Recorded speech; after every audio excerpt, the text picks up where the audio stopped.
It's the 86th meeting between Alabama and Auburn. The Crimson Tide lead the all-time series, but they have struggled down on the plain. Nick Saban takes the Crimson Tide to the Iron Bowl at Jordan-Hare Stadium, and we're going to preview it on the Bama Insider Tailgate Show now. The Bama Insider Tailgate Show is on the air. Alabama football is rolling, and we've got you covered with a breakdown of the game matchup, an SEC preview, and all the fun of an afternoon on the quad. With Bama Insider Managing Editor Kyle Henderson, recruiting expert Andrew Bone, and former Crimson Tide Sports Network broadcaster and SEC Network play-by-play voice Mick Gillispie. The Bama Insider Tailgate Show is presented by Yuengling Lager. Yuengling, America's oldest brewery and the only beer you need at a Bama tailgate party. Pearl River Resort Casino and Hotel in Choctaw, Mississippi. Let's Play, now featuring the sports book at the Timeout Lounge. Also brought to you by the Floribama world-famous Beach Bar and Lounge in Orange Beach. Genesis of Tuscaloosa, luxury with a national championship service department. Sevierville, your Smokies start here. Tuscaloosa Hyundai, the longer you look, the more there is to like. Innisfree, an Alabama Irish pub tradition. Tuscaloosa Tourism and Sports, not too small, not too big. Tuscaloosa is pronounced just right. Commercial banker Jay Weber with Service First Bank. Hotel Indigo, Tuscaloosa's amazing upscale boutique lodging in downtown. NewLifeArt.com, publisher of fine art editions by Daniel A. Moore. R&R Cigar, the home of the Victory Cigar, with 2 locations in Tuscaloosa and Northport. And Screwball, the original peanut butter whiskey. Now, here are Kyle and Mick. What do you say, everybody? Welcome to the Bama Insider Tailgate Show. Our show is presented by Yuengling Lager, America's oldest brewery. And for the next 2 hours, we're going to preview the 2021 Iron Bowl, which pits number 3 Alabama against Auburn, 2:30 at Jordan-Hare Stadium. On the show today, we got a great lineup for you to help preview this Auburn attack, what's going on down on the plains right now, including 3 straight losses, but still a very dangerous team. Ike Jones, he's part of the warreport.com. He's going to be on the show. We'll hear from Chris Lowe, the senior college football writer at ESPN. He talks about Alabama, some of the other teams in the SEC, the coaching openings. Chris is the best in the business. We'll hear from one of my good buddies from Alabama. As a matter of fact, I went to school with this guy, and we were on the college radio station together at our time at the Capstone. Well, J.P. Shadrick now works for the Jacksonville Jaguars, and he's also the play-by-play voice for the national feed of the game on Touchdown Radio. They don't get any better than J.P. We'll talk to him. Andrew Bone from Bama Insider will be on. He's going to help us with recruiting like he does every week. Jeff Cameron from the College Sports Book jumps on. Him and I have been doing the skins game of gambling. We've been going back and forth each week. And right now, as we move to week 13, we are in a flat-footed tie. So get our picks, and that'll come later in the show. And we'll hear from Trey Yanity and Reagan Starner from R&R Cigar. Trey works with us at Bama Insider, and Reagan, of course, with R&R at the end of the show when we break things down. I'm Mick Gillispie, and it is great to be here with you today as we get set for Iron Bowl coverage. Alabama against Auburn. Let me tell you guys something first off. Alabama, 10-1 on the season. Auburn 6-5. Alabama was a huge favorite in the game. They did lose, though, at Texas A&M. They're a huge favorite in this game today. 20.5-point favorite against Auburn without Bo Nix, their star quarterback. Our show is always presented by Screwball, the original peanut butter whiskey. So as you put your tailgates together, maybe you're going to have a party to watch the game. Maybe you're setting up for the SEC championship game. Bama will play in Atlanta against number 1 Georgia next week. Let me tell you, nothing makes a Bama tailgate better than Yuengling Lager and Screwball Original Peanut Butter Whiskey. Our show lineup looks like this. From 6 to 8, you can watch our show being recorded, the live radio show being recorded on digital video every Friday night, 6 to 8 on the Bama Insider YouTube channel. Some of you guys are watching on the YouTube channel. Like, subscribe, give us a thumbs up. Bama Insider and the Bama Insider YouTube channel. We have had amazing growth. Last year when we moved the show here, 30,000 subscribers. We're over 60,000, and it's all because of you guys. Thank you so much. 9 to 11, Jocks 2, that's our flagship station in Birmingham, 100.5 FM. You can listen to Alabama football coverage on Jocks 2 with our show every Saturday, Tuscaloosa and Birmingham, and then around the state of Alabama, including great affiliates like Fox Sports Shoals in Florence. Let's talk about this matchup as we get ready to bring on Ike Jones and break down Auburn and what they bring to the table. I guess the biggest news this week, and something that we'll get into, is that Bo Nix, the quarterback for Auburn that's hurt, made some comments on Lance Taylor's show. And if you remember, Lance was part of our show last year, used to host the Jocks Roundtable, right? Now they have a podcast that they do. And Bo Nix is a regular guest on the next round. And he came on and basically said that Alabama beat Arkansas because of some great calls by the officials. And that kind of got everything going on Iron Bowl week. A lot of people jumping in and talking about that. My question is it a ploy or is it a slip? Did he make a mistake in saying that, or is it something that he said just to kind of get his team up and motivated? And that's a big question when you talk about a game like this and playing against top-notch competition. You just don't know. He's not going to be there physically, but mentally he's trying to get his team ready. And I thought that was kind of the first salvo in this matchup. Look, we're going to get into more about Auburn when we come back. Ike Jones from the War Report is our first guest. Don't go anywhere. More Bama Insider Tailgate Show right after this. Yingling Traditional Lager, the beer for drinkers who know how to soar higher and spread their wings. So prepare yourself for takeoff and let your night take flight. Liftoff. When your lips meet that cold, crisp amber lager, there's no looking back. So go for glory. Tonight's about the lager, and this lager is all about soaring higher. Yingling Traditional Lager. Spread your wings. DJ Yingling & Son, Pottsville, Pennsylvania. Please drink responsibly. Thinking about trading or selling your current vehicle? Make sure you get more. Barry Buckner for Tuscaloosa Hyundai. It's been an amazing year, and to keep it going, we need your car. We'll buy your car even if you don't buy one of ours, and we'll pay you more for it. Trading or selling at Tuscaloosa Hyundai, get more. Corner of Skyland and Hargrove.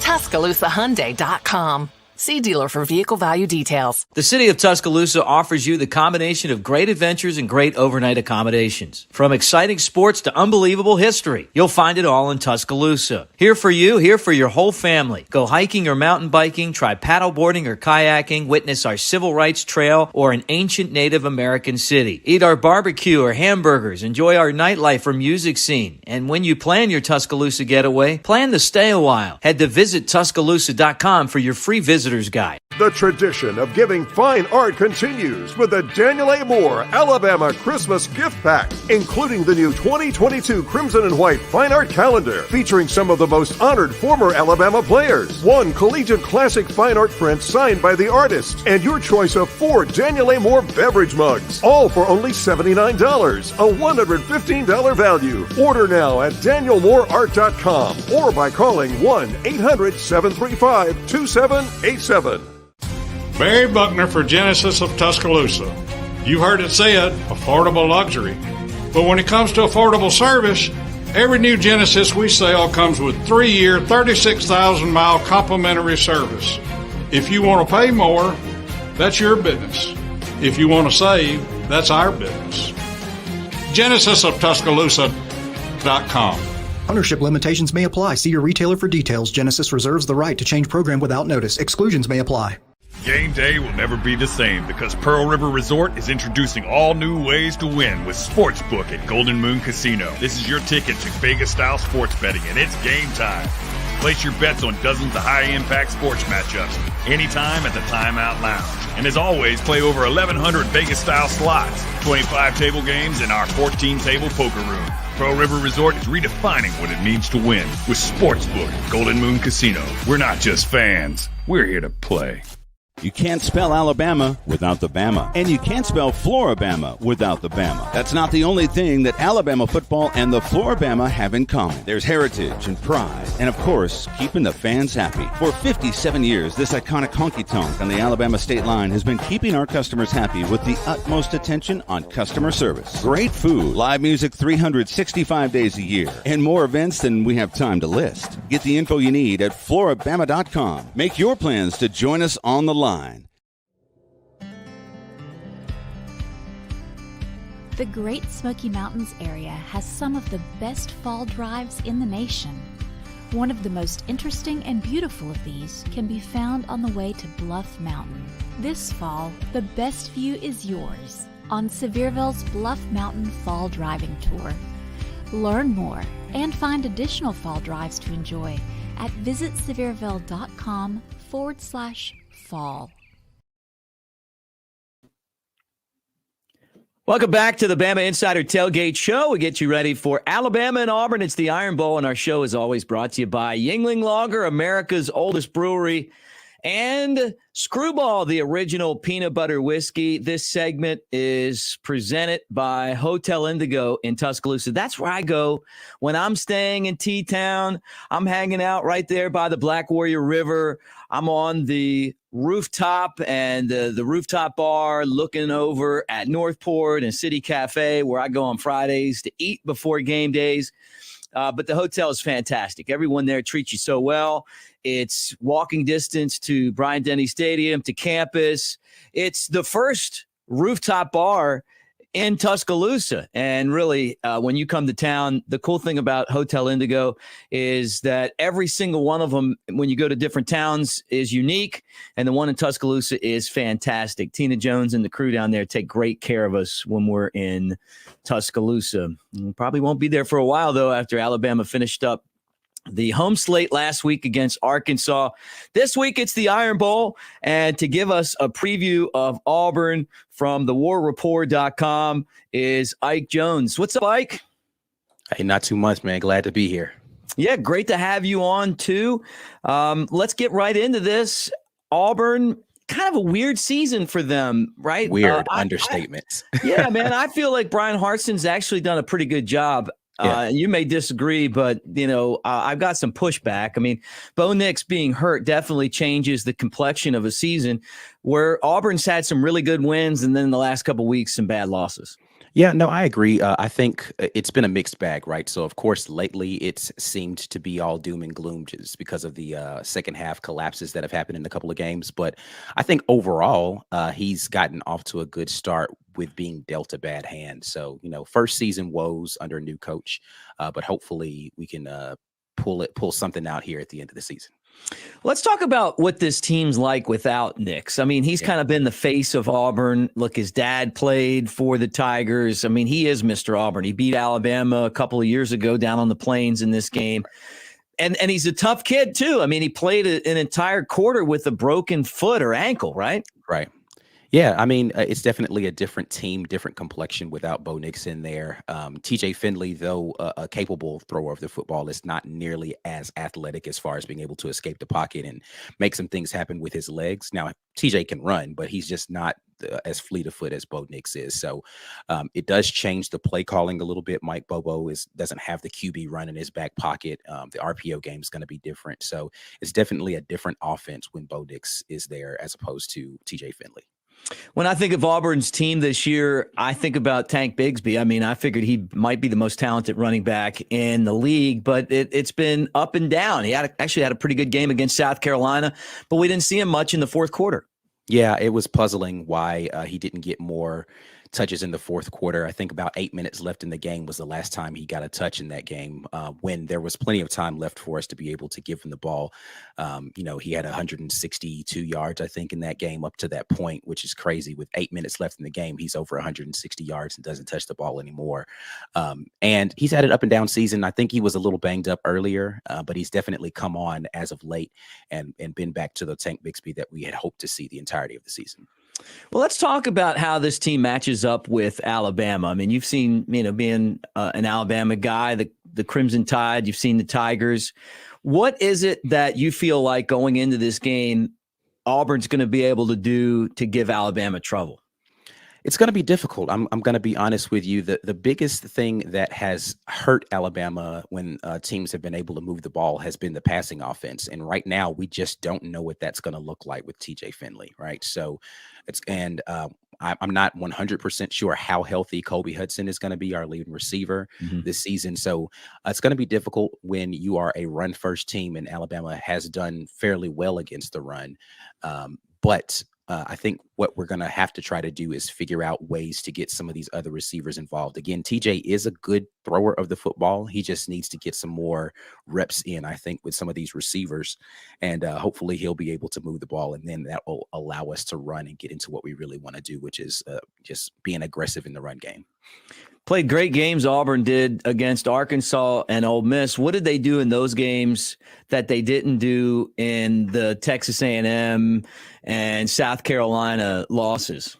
I think just being aggressive early and getting out and hitting the shots, right? So early against Arkansas, we had a couple of deep shots that went for long gains that we were able to connect on. Texas A&M, we missed some of those same throws. So it's the consistency in the pass game that's hurt Auburn because teams are stacking the box, expecting to see Tank Bigsby, Jarquez Hunter come downhill against you. So you're going to have to do those sorts of things to make them play honest. And if you're not able to, then it's going to be more difficult, as opposed to, even with the South Carolina game, the run game was working, but the pass game just was inconsistent. So it made it a little bit more easy to defend us. Yeah. Let's talk defense. Auburn's defense, what would you give them as far as a grade, line, secondary? What's the strength and what's the weakness? Definitely the linebacking core is the strength of that team. The defensive line has played well in spots. I think what you're going to run up against with problems that we're going to have with Alabama is just being able to defend in the back end. Coming in this season, Derek Mason has had a bend but don't break philosophy, playing a lot of zone, a lot of off coverage, trying not to surrender big plays. And that has made it difficult to defend some better passing teams in the league. Mississippi State comes to mind, how that game just kind of got away from us. But I do anticipate them being trying to be aggressive and bringing some pressure against Bryce Young.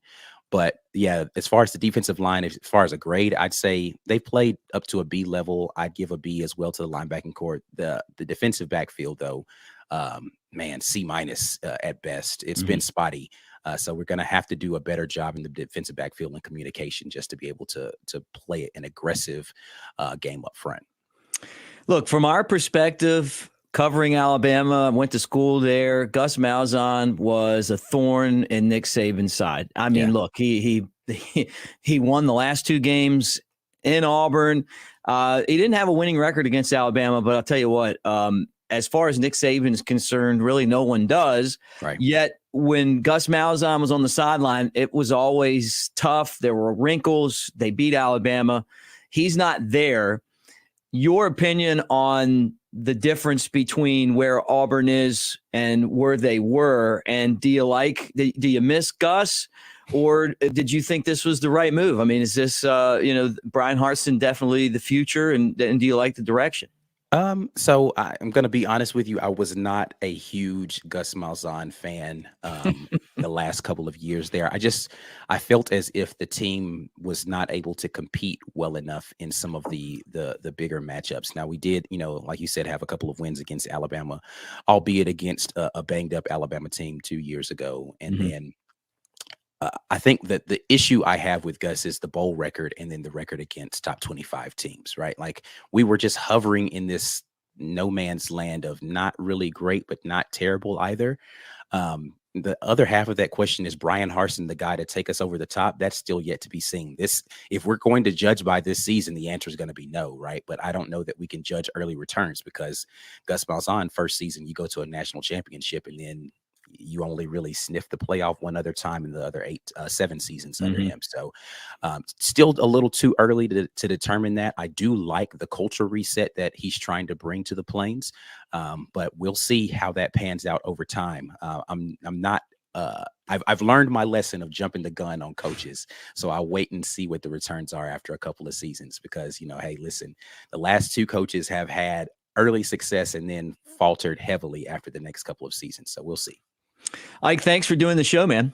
Yeah, I appreciate you having me on. From the War Report, that's Ike Jones. When we come back, Chris Lowe from ESPN. We're going to talk about Alabama and Auburn. More Bama Insider Tailgate Show coming up.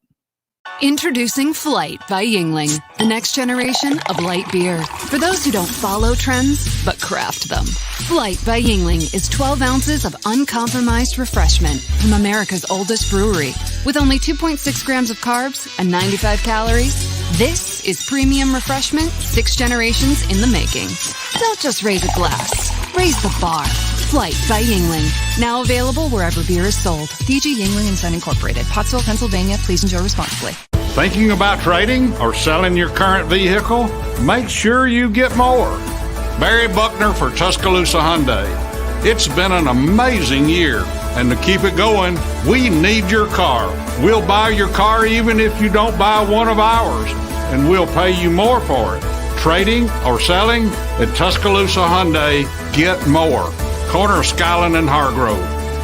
TuscaloosaHyundai.com. See dealer for vehicle value details. R&R Cigars invites you to the Cigar Mansion in downtown Tuscaloosa, or the newest location in Northport in the Winn-Dixie Shopping Center. Now 2 awesome locations serving Tuscaloosa and Northport. The best cigar selection and bourbon in the Southeast awaits you. R&R Cigar is your home for all sports. Outsource your man cave to R&R. Get a cigar in Yingling for $10 when you tell them Mick sent you. 2703 6th Street, downtown Tuscaloosa, near Home 2 Suites, or Northport, next to Winn-Dixie. TheCigarMansion.com. Do you consider yourself a black sheep, misfit, or screwball? If so, we've got the perfect drink for you. Screwball Peanut Butter Whiskey. Screwball combines 2 of America's favorite, peanut butter and whiskey. Enjoy it neat, on the rocks, or in your favorite cocktail. Screwball, the original most awarded peanut butter whiskey, is now available near you. Go to screwballwhiskey.com for more information. Enjoy responsibly. Advertisement by Screwball Spirits, LLC, San Diego, California. Whiskey with natural flavors, 35% alcohol by volume.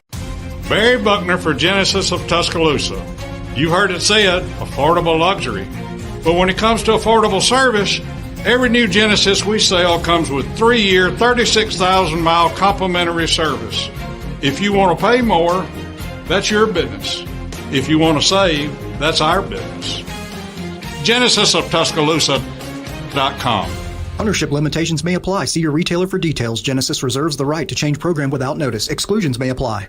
Game day will never be the same because Pearl River Resort is introducing all new ways to win with Sportsbook at Golden Moon Casino. This is your ticket to Vegas-style sports betting, and it's game time. Place your bets on dozens of high-impact sports matchups anytime at the Timeout Lounge. And as always, play over 1,100 Vegas-style slots, 25 table games, and our 14-table poker room. Pearl River Resort is redefining what it means to win with Sportsbook at Golden Moon Casino. We're not just fans. We're here to play. The Great Smoky Mountains area has some of the best fall drives in the nation. One of the most interesting and beautiful of these can be found on the way to Bluff Mountain. This fall, the best view is yours on Sevierville's Bluff Mountain Fall Driving Tour. Learn more and find additional fall drives to enjoy at visitsevierville.com/fall. Welcome back on the Bama Insider Tailgate Show, always brought to you by our friends at Yingling Lager, America's oldest brewery, and Screwball, the original peanut butter whiskey. This segment, as we get ready to talk to Chris Lowe from ESPN, is presented by Genesis of Tuscaloosa. When we say goodbye to a new owner at Genesis of Tuscaloosa, we are very sincere. They may never have to come back to the dealership. With our Genesis Valet service, we pick up your vehicle at your home or office and return it after the service. And all maintenance performed by our service department is ranked #1 in the nation. Genesis of Tuscaloosa, you're going to like buying a car here. GenesisofTuscaloosa.com. There's our buddy Barry Buckner, one of the best guys in the business. And in Tuscaloosa, they don't get any better than Genesis of Tuscaloosa. And in the business of writing in sports, it doesn't get any better to talk to Chris Lowe, senior writer from ESPN covering college football. What's up, Chris? Hey, Mick, how are you? It's good to be with you, buddy. Yeah, you too. Always great to see you. I love reading your work this time of year. It's like there's 3 Chris Lowe's because there's so much stuff going on in the world of college football. We'll get into that shortly, but let's talk a little bit about Alabama going into this Iron Bowl right now with, I don't want to say ahead of steam, but this team is 10-1. They're figuring out ways to win. Bryce Young, to me, is maybe the best player in college football, and then throw Will Anderson in there. Yeah, they've got a couple great players. I should say a couple. They got a handful of great football players, but they don't have the collection of first-round draft picks, just elite players like they had last year. I mean, I don't care, Mick, how good you are, how good Nick Saban is, how well you recruit, how well you develop players. When you lose as many guys as they did last year on offense to the NFL, there's going to be some drop-off. And we're all used to seeing Alabama have what is essentially NFL offensive lines. They don't have that this year. They just don't have that kind of talent. Now, that doesn't mean there's not some younger guys in the program that will come on, but I think that's still where it all starts. As great as Mac Jones was last year, and don't be wrong, he was great. We're seeing that play out now in the NFL. How many times did he get touched? I mean, right. How many open pockets or clean pockets did he have last year to throw the football? And, oh, by the way, he had Najee Harris in the backfield to turn out and hand the ball to. That makes a big difference. And 2 or 3 or 4 guys on the outside that scared the Jesus out of every defensive coordinator. They just aren't that. That doesn't mean they're bad. It doesn't mean that they're substandard when it comes to the SEC, the rest of college football. They're just not as good. I don't think the leadership across the board has been as good. I don't think it's been as strong. Guys that in every position group really sort of take ownership and command that locker room like Alabama typically has. I think that's been a struggle at times this year. But, you said it, man. They're ranked 2. They got a chance. They still, if they went out, they're going to be in the playoff. And I think most teams would say, hey, you get to your last regular season game, you get to the conference championship game. If you win those 2 games, we're going to get the playoff. They take that every time. The bottom line is everybody. I'm talking about fans. I'm talking about media, national, local media, are just flat spoiled when it comes to Alabama. I mean, they've been so good and so consistent and so dominant that I think the feeling is they're going to roll it out there every year, and it's going to be just like that every year. Well, guess what? It's not. And this is one of those years where if they're going to win it all, if they're going to win a championship, if they're going to get to the playoff, Mick, they're going to have to grind and scratch and claw. It's probably not going to look as easy, and it's never easy, but look as easy as it has in past years. Yeah, I couldn't agree with you more. I think you nailed it right there. And honestly, Chris, my feeling is maybe Nick Saban's doing his best job coaching. I mean, look, they win the Iron Bowl, and I hope they do. They'd be 11-1, and it has been one of those seasons where they've had to scratch and claw and fight for everything they have. And there's been other seasons like that, 2009, right? But all of those guys they lost in the first round of the draft last year and to the NFL. And even with all those losses, and you can talk about the offensive line, you can talk about the running back room, you can talk about the defense, this team's still in position to go 11-1 in the regular season. Don't you think part of it was they were so dominant last year in an all-SEC schedule? I really, I don't want to take away from what LSU did the year before when they went 14-0 and won the championship and put up video game numbers with Joe Burrow there, because they were just unbelievable. But in a COVID year to play 10 SEC games and then an SEC championship game, so every game you play is against an SEC team, and then go on to win the national championship, that to me is as great and as tough as an accomplishment as we may ever see in our lifetime. So I think when that's your last impression as a fan, as a media member, as anybody who covers or is around or has any kind of connection with college football, then there's really no way that you're going to top that or even come close to that, especially when you lose as many players as they did last year. So, yeah, I mean, I think Nick year in and year out does a great job. And we know his staff turns over a ton. That hasn't seemed to really matter. It turned over this past year. You got several new guys on offense, Bill O'Brien, Doug Marrone.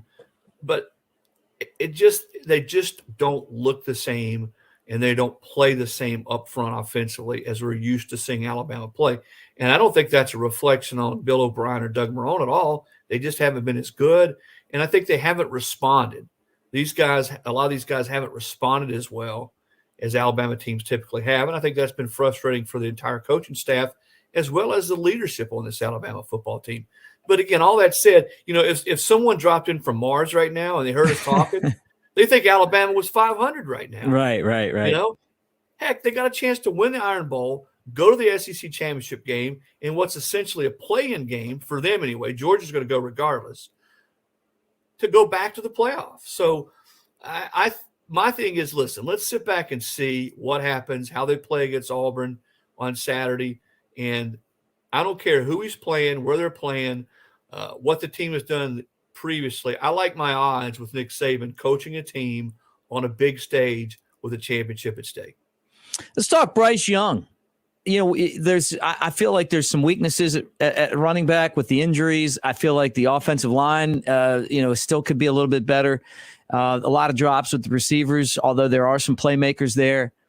But a guy who has done everything possible to keep this team in the mix for the college football championship is Bryce Young, right? He's one of the odds-on favorites to win the Heisman, although he was passed this week, as far as Vegas is concerned, by C.J. Stroud of Ohio State. And the funny part about it was he set Alabama's single-season passing record, right? I don't know that the guy could do anything else to keep Alabama in contention. No, Coach Saban and several guys on that staff last year, even before last year in the preseason, talked about just how special this kid was. I'm talking about guys who are on the staff who aren't there now, how well he could throw it, and just how talented he was. And I know I've talked with you before about this. The thing that jumps out to me about Bryce is when you go and watch him practice and you're up close and you're around him, he's not a big guy at all. He's a smaller guy. He's not real tall. He's not as thick as Tua was. And I don't think he's really any much taller at all. And yet the way he throws the ball and the way he sees receivers, the way he sees passing lanes is incredible. And his release, the way he gets rid of the football. This is his first year as a starter. And typically you talk to quarterbacks, the hardest thing they have to learn in the SEC with the kind of defensive pass rush you see, the kind of DBs that you go up against, is that clock in your head, how quickly you have to make decisions and get rid of the football. And, boy, he's great at that. When he moves around, he evades the rush. He's always looking downfield.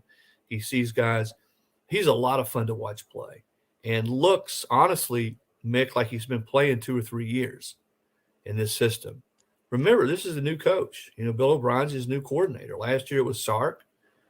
So he's done it with a new coordinator, and he's put up these kind of numbers. And it's a testament, I think, to a lot of things. And, we talked earlier about Coach Saban changing coaches a lot, and it's sort of been a revolving door, especially the offensive coordinator. Well, let's give Bill O'Brien and that staff credit for the way they've thrown the football and the way they've been able to hang in there, even though there are some deficiencies on that side of the football. Here they are with a quarterback who's putting up just eye-popping numbers. No doubt about it. The guy on defense who's been equally as good is Will Anderson. He's kind of led Alabama like Derek Thomas used to do. I mean, just in the backfield, leading the nations in tackles for losses. He's back there for sacks. I feel like if Alabama didn't have Bryce Young on offense and Will Anderson on defense, that they might have lost maybe 3 games, maybe 4 games this year. Yeah, and that therein lies, I think, part of the problem is those 2 guys have been champions in everything they've done. The way they practiced, their presence in the locker room, the way they performed, they've gotten it done on the field time and time again. Bama, though, typically has had several of those guys that held guys accountable, not only by what they said, but by the way they practiced, by the way, the way they conducted themselves in meetings, off the field, everything they did. And I think those 2 have been an example that they haven't had as many of those guys on this team as they have in past years. Nick Saban told me when I was there in September to meet with him, he felt like Will had a chance to be as good a player as he's had on defense. Wow. Again, he couldn't stop talking about his attention to detail, his focus, the way he practiced, Remember, he was hurt. A lot of people don't know that guy was, he was not healthy going into that Florida game, going into several games earlier in the season, but didn't miss practice, didn't miss games, just kept playing, kept performing, kept making plays. And, you're exactly right. I have a Heisman vote, and I hate when I hear people cast their ballots before the championship weekend. And that happens, unfortunately. But I never vote until after the conference championship games. And I'm certainly going to, hold firm to that this year. But both Bryce and Will are among the 5 or 6 guys right now that I'm considering. Hey, a lot can happen in 2 weeks. We've seen that happen in the Heisman race. The Heisman's about playing big on big stages. Well, for Alabama, be it Bryce or Will, they got 2 pretty darn big stages coming up over the next 2 weeks. Yeah, no doubt about it. Well, let's talk a little bit about Auburn. Brian Harson's first year came in for Gus Malzahn, who I thought did an excellent job, as good as anyone, as far as playing Alabama and beating Alabama. As a matter of fact, Alabama's got a 2-game losing streak down in Auburn. And I thought Brian Harsin was actually doing a really good job. And then Bo Nix was injured. And all of a sudden, Auburn comes into this game limping, having lost 3 straight. Yeah, not playing their best football. And I think part of it is a lack of depth at key positions. Even when you lose your quarterback, too, that plays a huge role. And that's, a guy, even though Nix had been a little bit inconsistent at times, he still had played a lot of football. And all of a sudden you have to go to someone who hasn't played as well. And you saw in that game against South Carolina last week, when things got tight there late in the game offensively, Auburn didn't have a lot of answers on that side of the ball. And, the thing that was probably a little bit surprising to me, though, in that South Carolina game is that although South Carolina didn't run for 300 yards, I thought in the second half that really the Gamecocks sort of out-physicaled Auburn. The line of scrimmage at key points in the game. And that's probably, if you talk to Auburn and Auburn staff, I think that's probably what bothers them as much. But listen, this is for them, for everything that's happened. And you know this, you've watched this rivalry a long time. This is a chance to right all the wrongs. Yeah. To win this game, to continue that sort of stranglehold they've had there on the plains against Alabama, knock Alabama out of the playoff once and for all. They would like nothing better than that. I would be shocked if Auburn doesn't play one of the better games we've seen them play, Mick, in the last month. Yeah, now, I don't know if that's going to be good enough to beat Alabama, right? But I do think they'll play well, and I'd be very surprised if Bama just jumps on them early and blows them out. Yeah, me too. Look, I saw it. It's like, 18, 19-point favorite Alabama, maybe more than that now. But I agree with you. I mean, Auburn always seems to play Alabama tough. And this is one of those years where Auburn can have a successful season if they beat Alabama. Well, Chris, before we get out of here, let's talk about some of the coaching vacancies in college football and in the SEC. Dan Mullen was fired after losing to Missouri. Kind of one of those moves to me that I don't know. I mean, I think he's a really good coach. Maybe I'm biased, just having watched him at Mississippi State, but not the type of year that Florida wanted, even though he got him to the SEC championship game last year.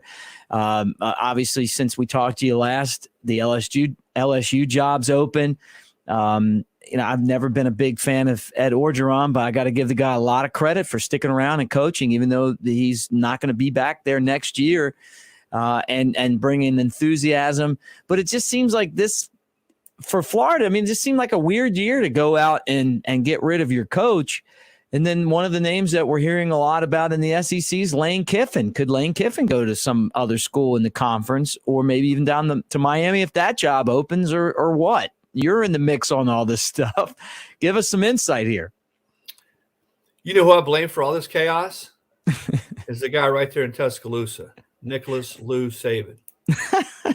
I'm serious. I mean, listen, everybody looks at what Bama has done under Nick's watch, and they say, you know what? Look at all these championships he's won, the way he recruits, the way he develops football players. They've done it over and over and over again. Why can't we have that? Right. And there's only one Nick Saban. We will not see another run like this in my lifetime, and I hope I live a long time, but we will not see another run like what we've seen at Nick Saban during his time, going back to 2007 till now. We will not. I'm not saying people won't have great runs where they win a couple national championships over a span of or 2, 3, 4 years. But the consistency that he's won, the fact that they just don't hardly ever lose. I guess the loss to A&M was the first time they've lost to an unranked team since the Reagan administration. I mean, that's amazing. And everybody talks about the championships he's won, but this team under Saban does not lay eggs. And see, that's what happened with Mullen at Florida. You know, you go back to the last part of last year and this year, they just performed poorly.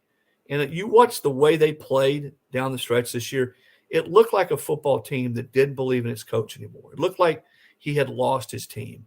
You know, you combine that with they had not been a juggernaut recruiting, some of the goofy things that Dan had said over the last couple of years. Now, I'll be the first to admit, if you're winning championships, you can usually say whatever you want to say. It doesn't matter. But all of a sudden you start losing games that count, losing big games, have a stretch like they've had where they 2-9 in their last 11 games against Power 5 teams. And then you're getting beaten up in recruiting by your biggest rival just north of you. I'm talking about Georgia and Kirby Smart. You know, it shifts quickly. But I'm not surprised. People ask me all the time, are you surprised? Because, see, I'm like you. I think Dan's a really good football coach. I think he's one of the better offensive minds out there. He can be a little quirky at times. He's got that personality that sometimes will rub people the wrong way, but a lot of coaches do. But the deal is, in the SEC, as soon as it goes sour, and I'm sort of going back to what I was talking about with Saban, everybody says, well, wait a minute, that didn't happen at Alabama. I mean, whatever you think about Ed Ogeron was the head coach at LSU 2 years ago that had one of the greatest seasons in SEC history. He's out, all right? Dan Mullen was the head coach of Florida last year, a Florida team that went to the SEC championship game. And mind you, played Bama better than anybody last year, closer than anybody, playoff, regular season, anything. He's gone. You go back to Gene Chizik in 2010. They win an unbeaten national championship in 2010. 2012, he's out. Here's another stat for you if you want to talk about volatility in the SEC and schools and fans and boosters being totally out of whack. The new head coach of Florida will mean 10 of the 14 coaches next year going into the season will have been at their school for 2 seasons or less. So, again, everyone's chasing Bama, and really Georgia too, what Kirby Smart has done there with his recruiting. Right. And I think everybody can't win 10-plus games every year and play in the playoff every year. It's just not realistic. But I think when you look at the money being spent on facilities, coaches' salaries, buyouts, everything that is being spent and all the money that's generated now through college football, all these fan bases, all these schools think it's their birthright to have a championship program each and every year, and that's just not realistic. Final question for you, Chris Lowe from ESPN. How good is Georgia, and can anyone beat them? And will anyone beat them? They would have to play, Bama would certainly have to play the best it's played all year to beat them, and would have to be able to generate a lot of big plays down the field. I haven't seen enough from Alabama in the run game to think they're going to line up and bully them. They're going to have to really hit them down the field, which Bama's capable of. What I've seen from Ohio State the last few weeks, it looks like an Ohio State team that's certainly playing its best football. So I think they would be another team that could beat them. I don't think Stetson Bennett just scares any defensive coordinator with his ability to throw the football down the field. But, he doesn't turn it over. The kids in that locker room, and I think this is what we probably underestimate a lot when I say us, we, fans. The kids in that Georgia locker room believe in Stetson Bennett. They've rallied around him. He's the guy that's been there. He's grinded. He's worked his way to this position. They're riding with him right now. Now, if they get in a close game and cannot run the football and they get in the second half, they get into a 2-minute situation or even get behind and they have to throw the football, then it gets interesting because that's sort of not what this team's built for. I'm talking about Georgia. But, Mick, they haven't been in any close games, man. Nobody's threatened them. So until I see someone get this team into deep in the third quarter or into the fourth quarter where it's like, okay, man, we're in a ball game. We've got to throw the football. We can't just line up and play possession football and lean on our defense. Then no. I mean, I got to see that to believe it because they're so fast and so deep and so good on defense. And they're good in the secondary. They're not great because they lost like 4 guys last year from their secondary. but they're so good in their front seven. And again, they play 9, 10 guys up front. Now they're down a guy because Adam Anderson, their best pass rusher, is done for the rest of the season, but they still are deep. And their speed, you see so many plays, you know, as I've watched ball over the years, where you think, okay, that's getting ready to break, where a guy gets in the open field, he gets in space, but Georgia's linebackers, or heck, even their outside backers that are down linemen, are so fast and so explosive that what looks like it might be a 10, 15, 20-yard play is a 3-4 yard play. They're just so good in space on that side of the ball defensively that you're going to have to find a way to hit them down the field. You know, Tennessee scores the first time they have the ball. Zip, zip, zip, zip. Gets them on their heels. They go up 7-0. Kirby and the defensive staff and the players, they adjusted. And really from that point on, it was all Georgia. So I got to see it to believe it. They're the best team I've seen this year in college football, but they don't have Joe Burrow at quarterback. They don't have Justin Fields at quarterback. They don't have Trevor Lawrence at quarterback. They don't have Bryce Young at quarterback, which I think always gives somebody a chance to beat him if you can get him into a close game. Chris, always great to see you, man. Thank you so much. You bet, Mick. That's Chris Lowe from ESPN. This segment was brought to you by the great people at Genesis of Tuscaloosa. If you're online shopping luxury vehicles, type in Genesis Quality. Highest ranking year after year for all premium brands, only Genesis. Type in Genesis Safety. Every vehicle earning the highest standard, only Genesis. Value, warranty, the standard, only Genesis. At Alabama's only and America's first Genesis Global Image Facility. Genesis of Tuscaloosa.com. Yingling Traditional Lager. The beer for drinkers who know how to soar higher and spread their wings. So prepare yourself for takeoff and let your night take flight. Liftoff. When your lips meet that cold, crisp amber lager, there's no looking back. So go for glory. Tonight's about the lager, and this lager is all about soaring higher. Yingling Traditional Lager. Spread your wings. DJ Yingling and Son, Pottsville, Pennsylvania. Please drink responsibly. Game day will never be the same because Pearl River Resort is introducing all new ways to win with Sportsbook at Golden Moon Casino. This is your ticket to Vegas-style sports betting, and it's game time. Place your bets on dozens of high-impact sports matchups anytime at the Timeout Lounge. And as always, play over 1,100 Vegas-style slots, 25 table games, and our 14-table poker room. Pearl River Resort is redefining what it means to win with Sportsbook at Golden Moon Casino. We're not just fans. We're here to play. R&R Cigars invites you to the Cigar Mansion in downtown Tuscaloosa, or the newest location in Northport in the Winn-Dixie Shopping Center. Now 2 awesome locations serving Tuscaloosa and Northport. The best cigar selection and bourbon in the Southeast awaits you. R&R Cigar is your home for all sports. Outsource your man cave to R&R. Get a cigar in Yingling for $10 when you tell them Mick sent you. 2703 6th Street, downtown Tuscaloosa, near Home 2 Suites, or Northport, next to Winn-Dixie. TheCigarMansion.com. Experience the true spirit of Tuscaloosa at Hotel Indigo, downtown's first waterfront hotel overlooking the Black Warrior River. Hotel Indigo is perfectly located near a myriad of unique shops, restaurants, and the Tuscaloosa Amphitheater. You rolling with the tide? Hotel Indigo is less than a mile from the University of Alabama. The lookout bar on the roof of Hotel Indigo is the best place in Tuscaloosa to enjoy great views, appetizers, and spirits with friends. Book Hotel Indigo now and enjoy the best of Tuscaloosa. Welcome back to the Bama Insider Tailgate Show. Hey, guys, don't forget, as you hang out with us here on the Bama Insider YouTube channel, like and subscribe, hit the bell, give us a thumbs up. That's a way to say Roll Tide. And for those of you guys that are listening on radio, including our flagship station, Jocks 2 in Tuscaloosa and Birmingham, Roll Tide, thank you guys for being here. Our show is brought to you by Yingling Lager, and this segment with Andrew Bone is presented by VisitSevierville.com. Ball, the best view is yours on Sevierville's Bluff Mountain Fall Driving Tour. Learn more and find additional fall drives to enjoy at VisitSevierville.com/fall. And think about Christmas up there in the mountains as well. We talk to Andrew Bone each week to help us out with recruiting. Bone, always good to see you. Hope you had a great Thanksgiving. Alabama certainly did. They got a surprise commitment yesterday.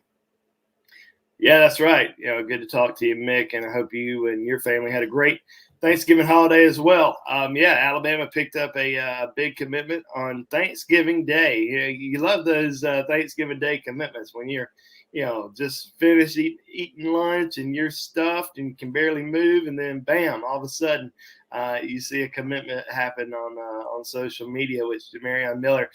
Luckily, I had the alerts on his Twitter turned on my phone, so right when he posted his commitment, we saw it immediately and got it up online. But it was something that we've been hearing about for the last couple days leading up to that commitment. That there had been a lot of chatter that he was going to back off his commitment to Texas. Now, this is a kid that he's 5'10", 200 pounds. Some profile pages list him at 185, but I don't think some of these profile pages have been updated in a couple of years. So he's over 200 pounds. So this is a big physical kid, very fast, ran I think a 10.6 in the 100 meter. I mean, he is very explosive, can move, and very physical running back. I've seen people describe him as a Josh Jacobs type running back, and he's kind of similar in that regard in terms of he can make plays in the open field, can catch the ball. Had over, I think, close to about 400 yards receiving during his senior season this year. Over 1,300 yards rushing, and this is a guy who also broke the Tyler, Texas Legacy High School rushing record with 4,900 yards rushing in his career. So he's a very productive running back, and definitely somebody that Alabama had zeroed in on for a long time. And this is before he committed to Texas. I remember he made a trip to Tuscaloosa back during the summer.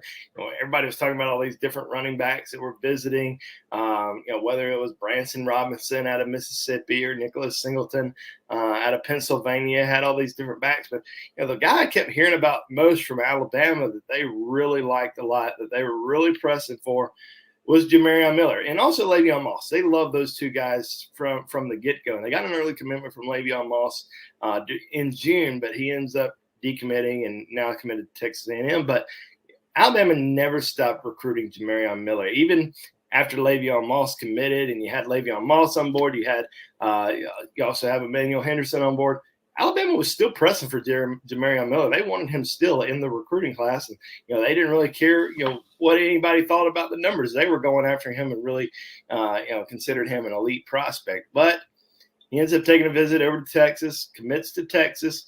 And, everybody thought, things were over with. He was, an in-state kid for the Longhorns, a lot of momentum over in Austin with the new coaching staff. And it seemed like they were racking up some big commitments and stuff like that. But you always got to wait and see how the season goes. And, obviously the season hasn't gone too well for Texas. And Alabama was able to get Jamarion Miller back in Tuscaloosa for an official visit in October. And he tried to keep things pretty quiet. It was never announced that he was going to take an official visit. I think somebody saw him down on the sidelines and reported it. And, then it got out, obviously. And, something that he obviously, like I said, wanted to keep pretty quiet. So it was kind of a secret visit.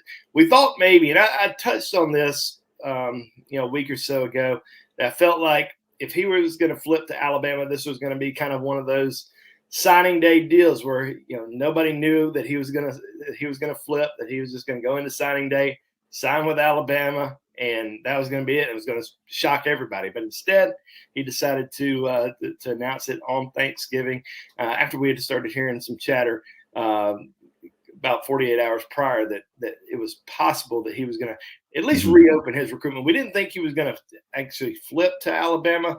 We thought he was gonna reopen it, maybe announced for Alabama, a week or two later, but decided to just go ahead and flip. So Bama gets one of its top overall targets in the class. Big commitment for Alabama and Jamarion Miller. Andrew Bone, BamaInsider, recruiting guru. Who's next for the Crimson Tide? I'm looking in the 2023 recruiting class right now. Raquiz McElderry out of Anniston High School, big 6'4", 320-pound offensive lineman. Can move around. He's an offensive tackle, but could potentially play guard in Tuscaloosa. This is a kid who named a top 5 a few weeks ago, and from everything we were reading and expecting and hearing, he was going to Georgia. I think Georgia was in the driver's seat for him, but then Alabama extended him an offer last Friday, and this is a diehard Alabama fan, Alabama family, Anniston High School. His teammate Antonio Kite's committed to Alabama in the 2022 recruiting class. They're close friends. He's been to Tuscaloosa 3 times this season. I'll be shocked if he doesn't commit to Alabama on Tuesday. He is announcing his decision on Tuesday.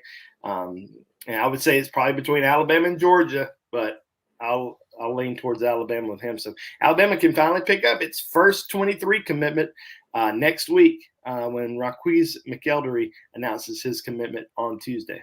How about that?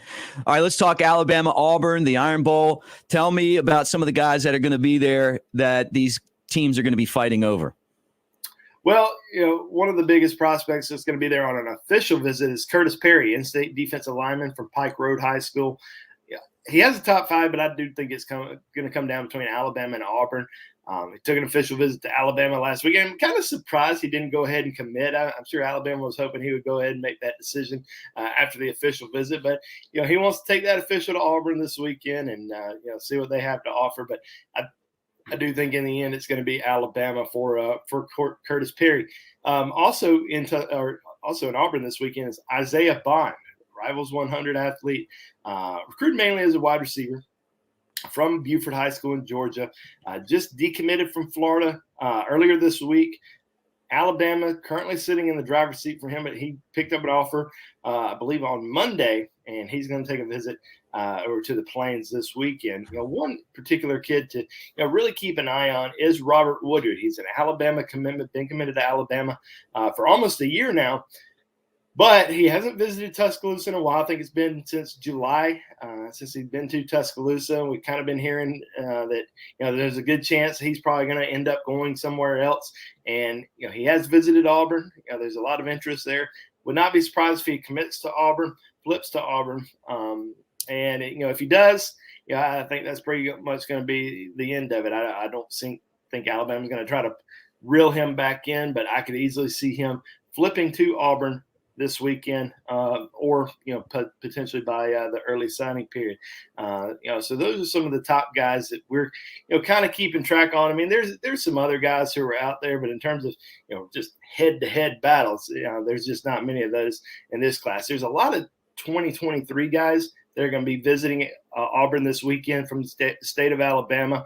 Guys like A.J. Harris, Peter Woods, Kelby Collins, Hunter Osborne, Tamarian Parker, Jaleel Hurley. These are all in-state guys. Alabama and Auburn are heavily recruiting. Carmelo English also right there, in Central Phoenix City. So a lot of top 2023 recruits on the Plains this weekend. All right, Andrew Bone, tell us about Andrew J. Bone Realty. They bring you on the Bama Insider Tailgate Show each and every week. That's right. I know you all are still looking for that perfect gift for this holiday season for Christmas. Why not get you a house or a condo? I know it might be a little bit more than what you were thinking, but hey, why not? Your loved one's going to love that. Condo or game day house down in Tuscaloosa, or maybe you're looking in the Birmingham market. Give us a call, 205-531-5577.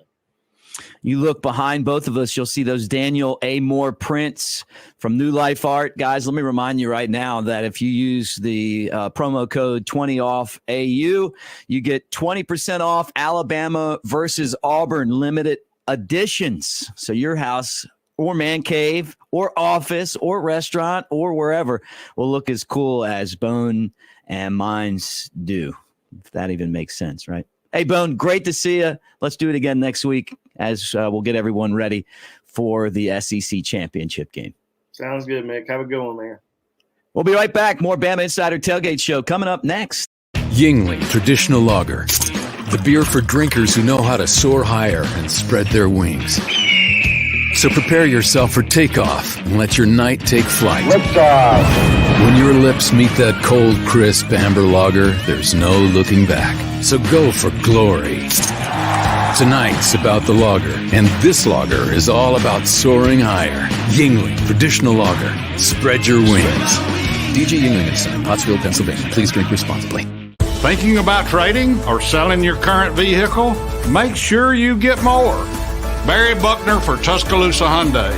It's been an amazing year, and to keep it going, we need your car. We'll buy your car even if you don't buy one of ours, and we'll pay you more for it. Trading or selling? At Tuscaloosa Hyundai, get more. Corner of Skyland and Hargrove.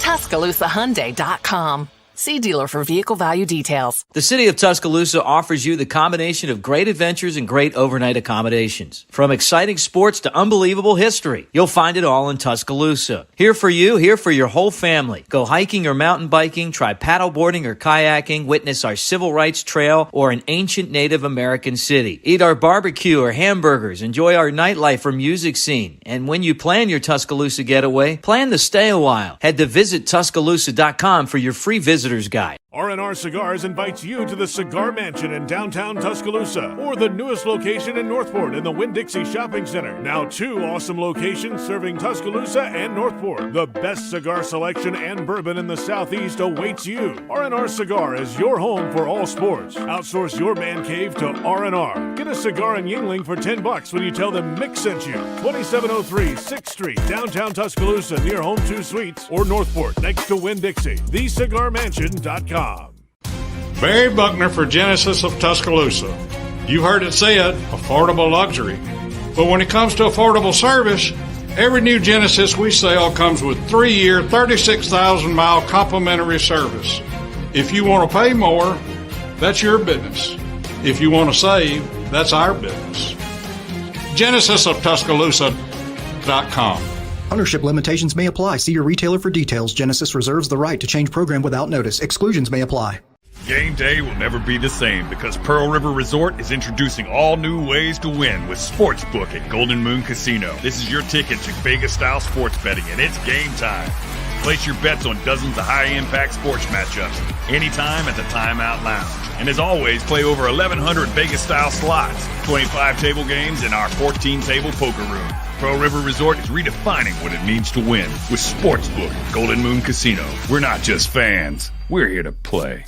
Experience the true spirit of Tuscaloosa at Hotel Indigo, downtown's first waterfront hotel overlooking the Black Warrior River. Hotel Indigo is perfectly located near a myriad of unique shops, restaurants, and the Tuscaloosa Amphitheater. You rolling with the tide? Hotel Indigo is less than a mile from the University of Alabama. The lookout bar on the roof of Hotel Indigo is the best place in Tuscaloosa to enjoy great views, appetizers, and spirits with friends. Book Hotel Indigo now and enjoy the best of Tuscaloosa.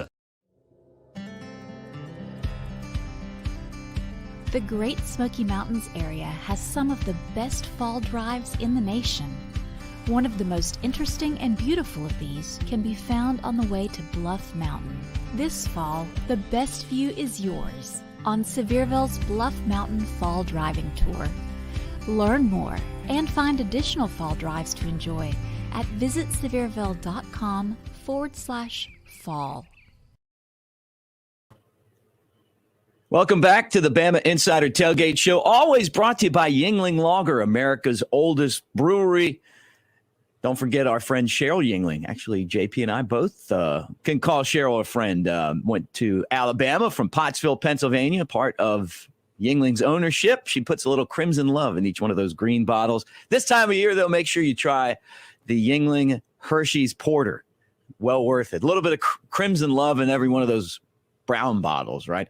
Show's also presented by Screwball, the original peanut butter whiskey. And this segment with JP Shadrick, the Alabama grad, is brought to you by Hyundai. That's right. Tuscaloosa Hyundai. The Elantra, the Sinatra, or an SUV like the Tucson, tailgating doesn't get any better. Let's hear from our friend Barry Buckner. Thinking about trading or selling your current vehicle? Make sure you get more. Barry Buckner for Tuscaloosa Hyundai. It's been an amazing year, And to keep it going, we need your car. We'll buy your car even if you don't buy one of ours, and we'll pay you more for it. Trading or selling? At Tuscaloosa Hyundai, get more. Corner of Skyland and Hargrove. TuscaloosaHyundai.com. I tell you, beautiful dealership over there. And Barry's an awesome guy. His sales staff will take care of you guys. Taking care of us today is JP Shadrick, Touchdown Radio. He will get to call the Iron Bowl. And for a guy that grew up in, Trussville, Alabama, this has got to be a dream come true on Saturday. No doubt, Mick. It's great to be with you.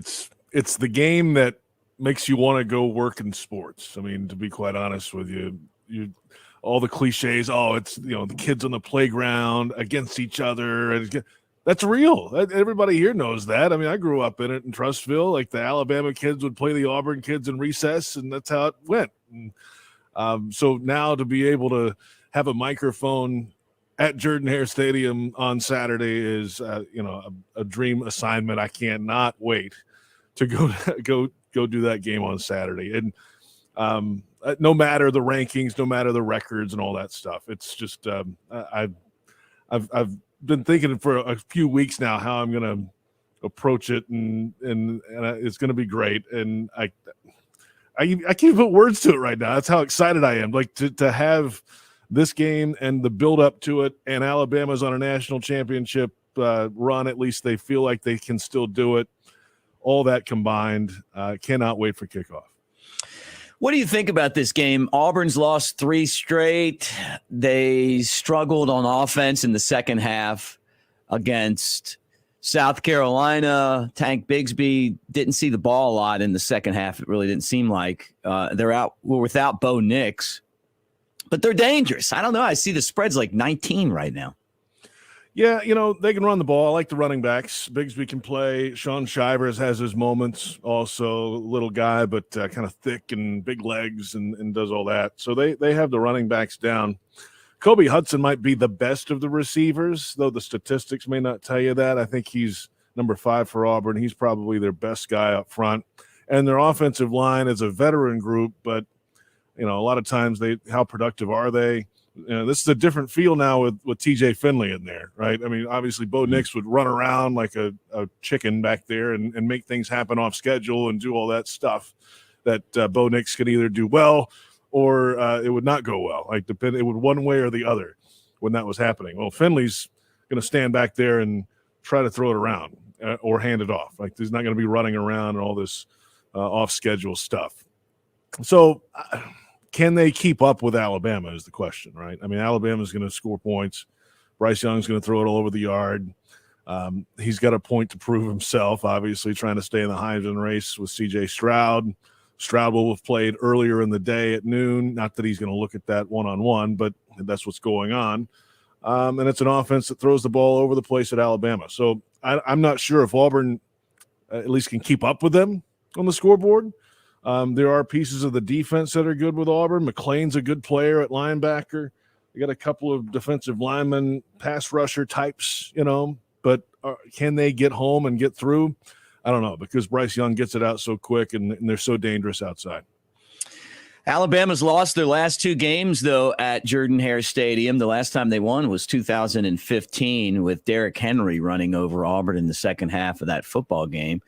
But it's been a house of horrors for Nick Saban. I mean, really, when you think about it, 3-4 record at Jordan-Hare as Alabama's head coach. It's the only place where he really seems to struggle. It's weird, right? But that's the way it works. That's the way this rivalry goes. It doesn't matter where it is. It doesn't matter the record of the team. Most of the guys in this game are from this state. They grew up with it. They understand what it's about. And Gus Malzahn had the best record against Alabama of almost any coach they've had around there in a long time, right? Tuberville might be the only exception because he won 6 straight. But Malzahn kind of had it figured out. They may not have had a good season, but then they could match up with Alabama somehow and just give them fits. And they decided that was enough of that at Auburn. So, okay, it's a big challenge now for the man who's in there now to step in and fill those shoes against Alabama every year. So Yeah, you're right. You go down to Auburn, it's never really been a friendly place, not just the last 2 trips down there, but historically, Alabama just hasn't been able to perform at their peak in that place. It's a tough place to go, and it will be a tough place to go again, I think, this week. The crowd will be into it, obviously. The team will be as up as they can be at Auburn. Is it enough to overcome Alabama? Can they, continue to play like they want to play? If they have an off game for some reason, something's not going well, it gets to the fourth quarter, look out.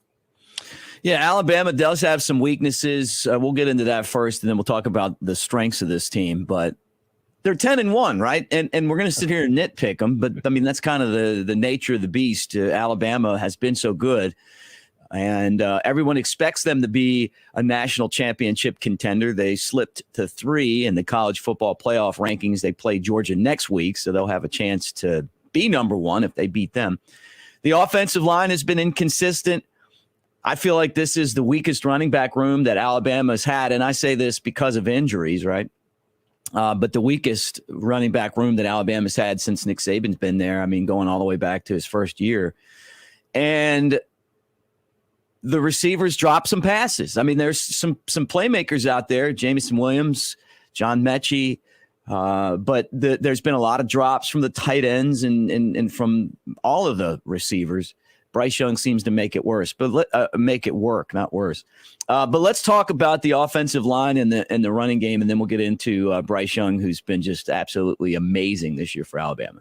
Yeah, Evan Neal's going to be a first-round draft pick, left tackle. I mean, that's where it begins. So you have that in Tuscaloosa, and you got that going for you. And you're right, the last few years up there, it's been, all-American offensive linemen and draft picks, and they've been able to roll it through. Now it's the next wave of guys. I mean, you got a couple of sophomores in the lineup.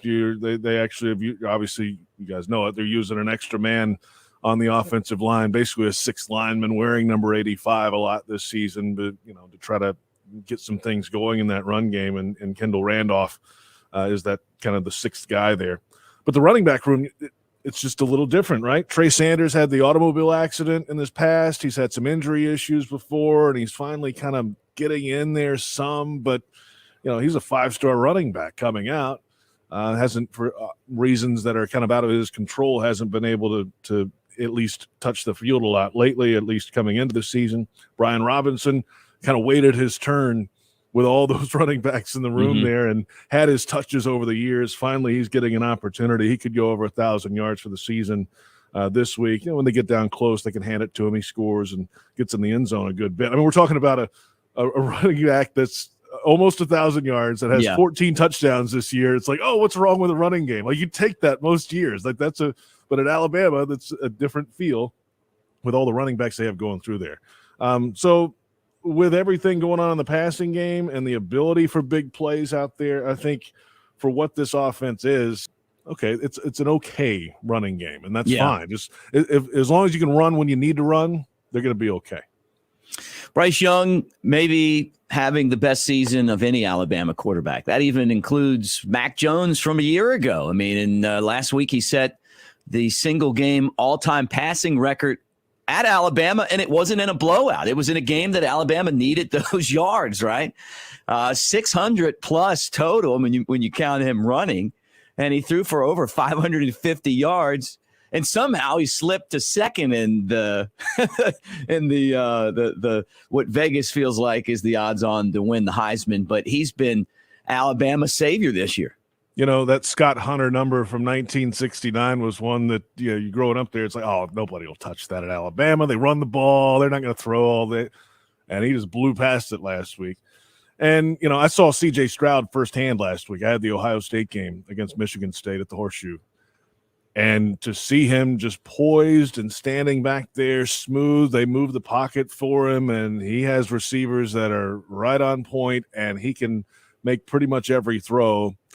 They've got something really rolling now at Ohio State on the offensive side of the ball. And none of the receivers up there are finalists for the Biletnikoff Award. You think they're going to be motivated down the stretch? I think they're going to have some things to prove. C.J. Stroud is really, after that performance, the front runner. But there's a lot of big football games left for both of these teams. So for Bryce Young, keep pumping it to Williams, the guy who couldn't get in the lineup at Ohio State with those other three receivers there. He had to transfer. Good idea, right? Because he has more playing time here than really they know what to do with. And he's one of those finalists for the Biletnikoff.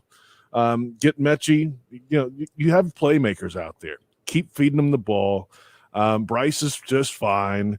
He's going to stand back there and be able to pick his spots. I mean, we're talking about his numbers here, right? 38 touchdowns, 3 picks this year. He's been great decision maker. He's not going to put it into danger too much.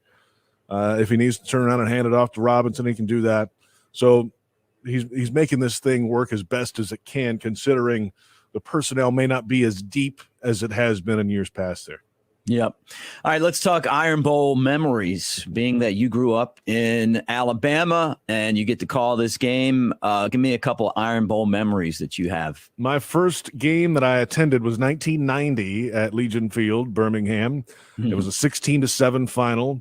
Martin Houston actually had a fourth down or third down conversion late in the game to basically ice it and then melt down the clock. Philip Doyle hit a late field goal to make it extend that lead. And we sat in the lower left corner, like 4 rows off the field. Could barely see anything. Legion Field was great, man. And then went in 96 when Freddie Kitchens led a game-winning drive and hit Dennis Riddle for a touchdown pass. And with like 30 seconds left, and the extra point gave them the lead for good. That was a wild one at Legion Field, of course. That was my first game, my first ever Alabama game. ESPN Game Day was outside, right up by the Bear Bryant plaque outside, and that was 24-23 final. It was a crazy game. It really was. That was fantastic. And then in '99, I was at Jordan-Hare. That was the Alabama's first win on the Plains. They had not won at Jordan-Hare. Sean Alexander had a big game that day. And then over the years, working in television production, I had some Iron Bowl games there in a working capacity in the early 2000s, mid 2000s. But the ones you go and the stadium's just a little chill in the air. The lights are on. The time has changed already. It's the weekend after Thanksgiving. So about halftime, it gets dark. And then, you have an epic second half. Those are the ones you remember forever. So let's hope that we have another fantastic football game on our hands. And I can't wait to get up there. You guys want a treat? You want to hear football on the radio as good as it gets? You need to find JP Shadrick and Touchdown Radio and listen to the Iron Bowl on Saturday. JP, how do people find you? Appreciate that, Mick. Yeah, we're on affiliates nationwide, and we're also on the Sirius XM on 387. That's the channel in the car, and it's in the 900s if you're listening online on your computer or your tablet. But 387 is the channel, and the Odyssey app. AUDACY. Just search Touchdown Radio. It's a free app, and you can listen to the ball game, and we'll be on right at 3:30. The kick, Total Leather, at 3:39 Eastern.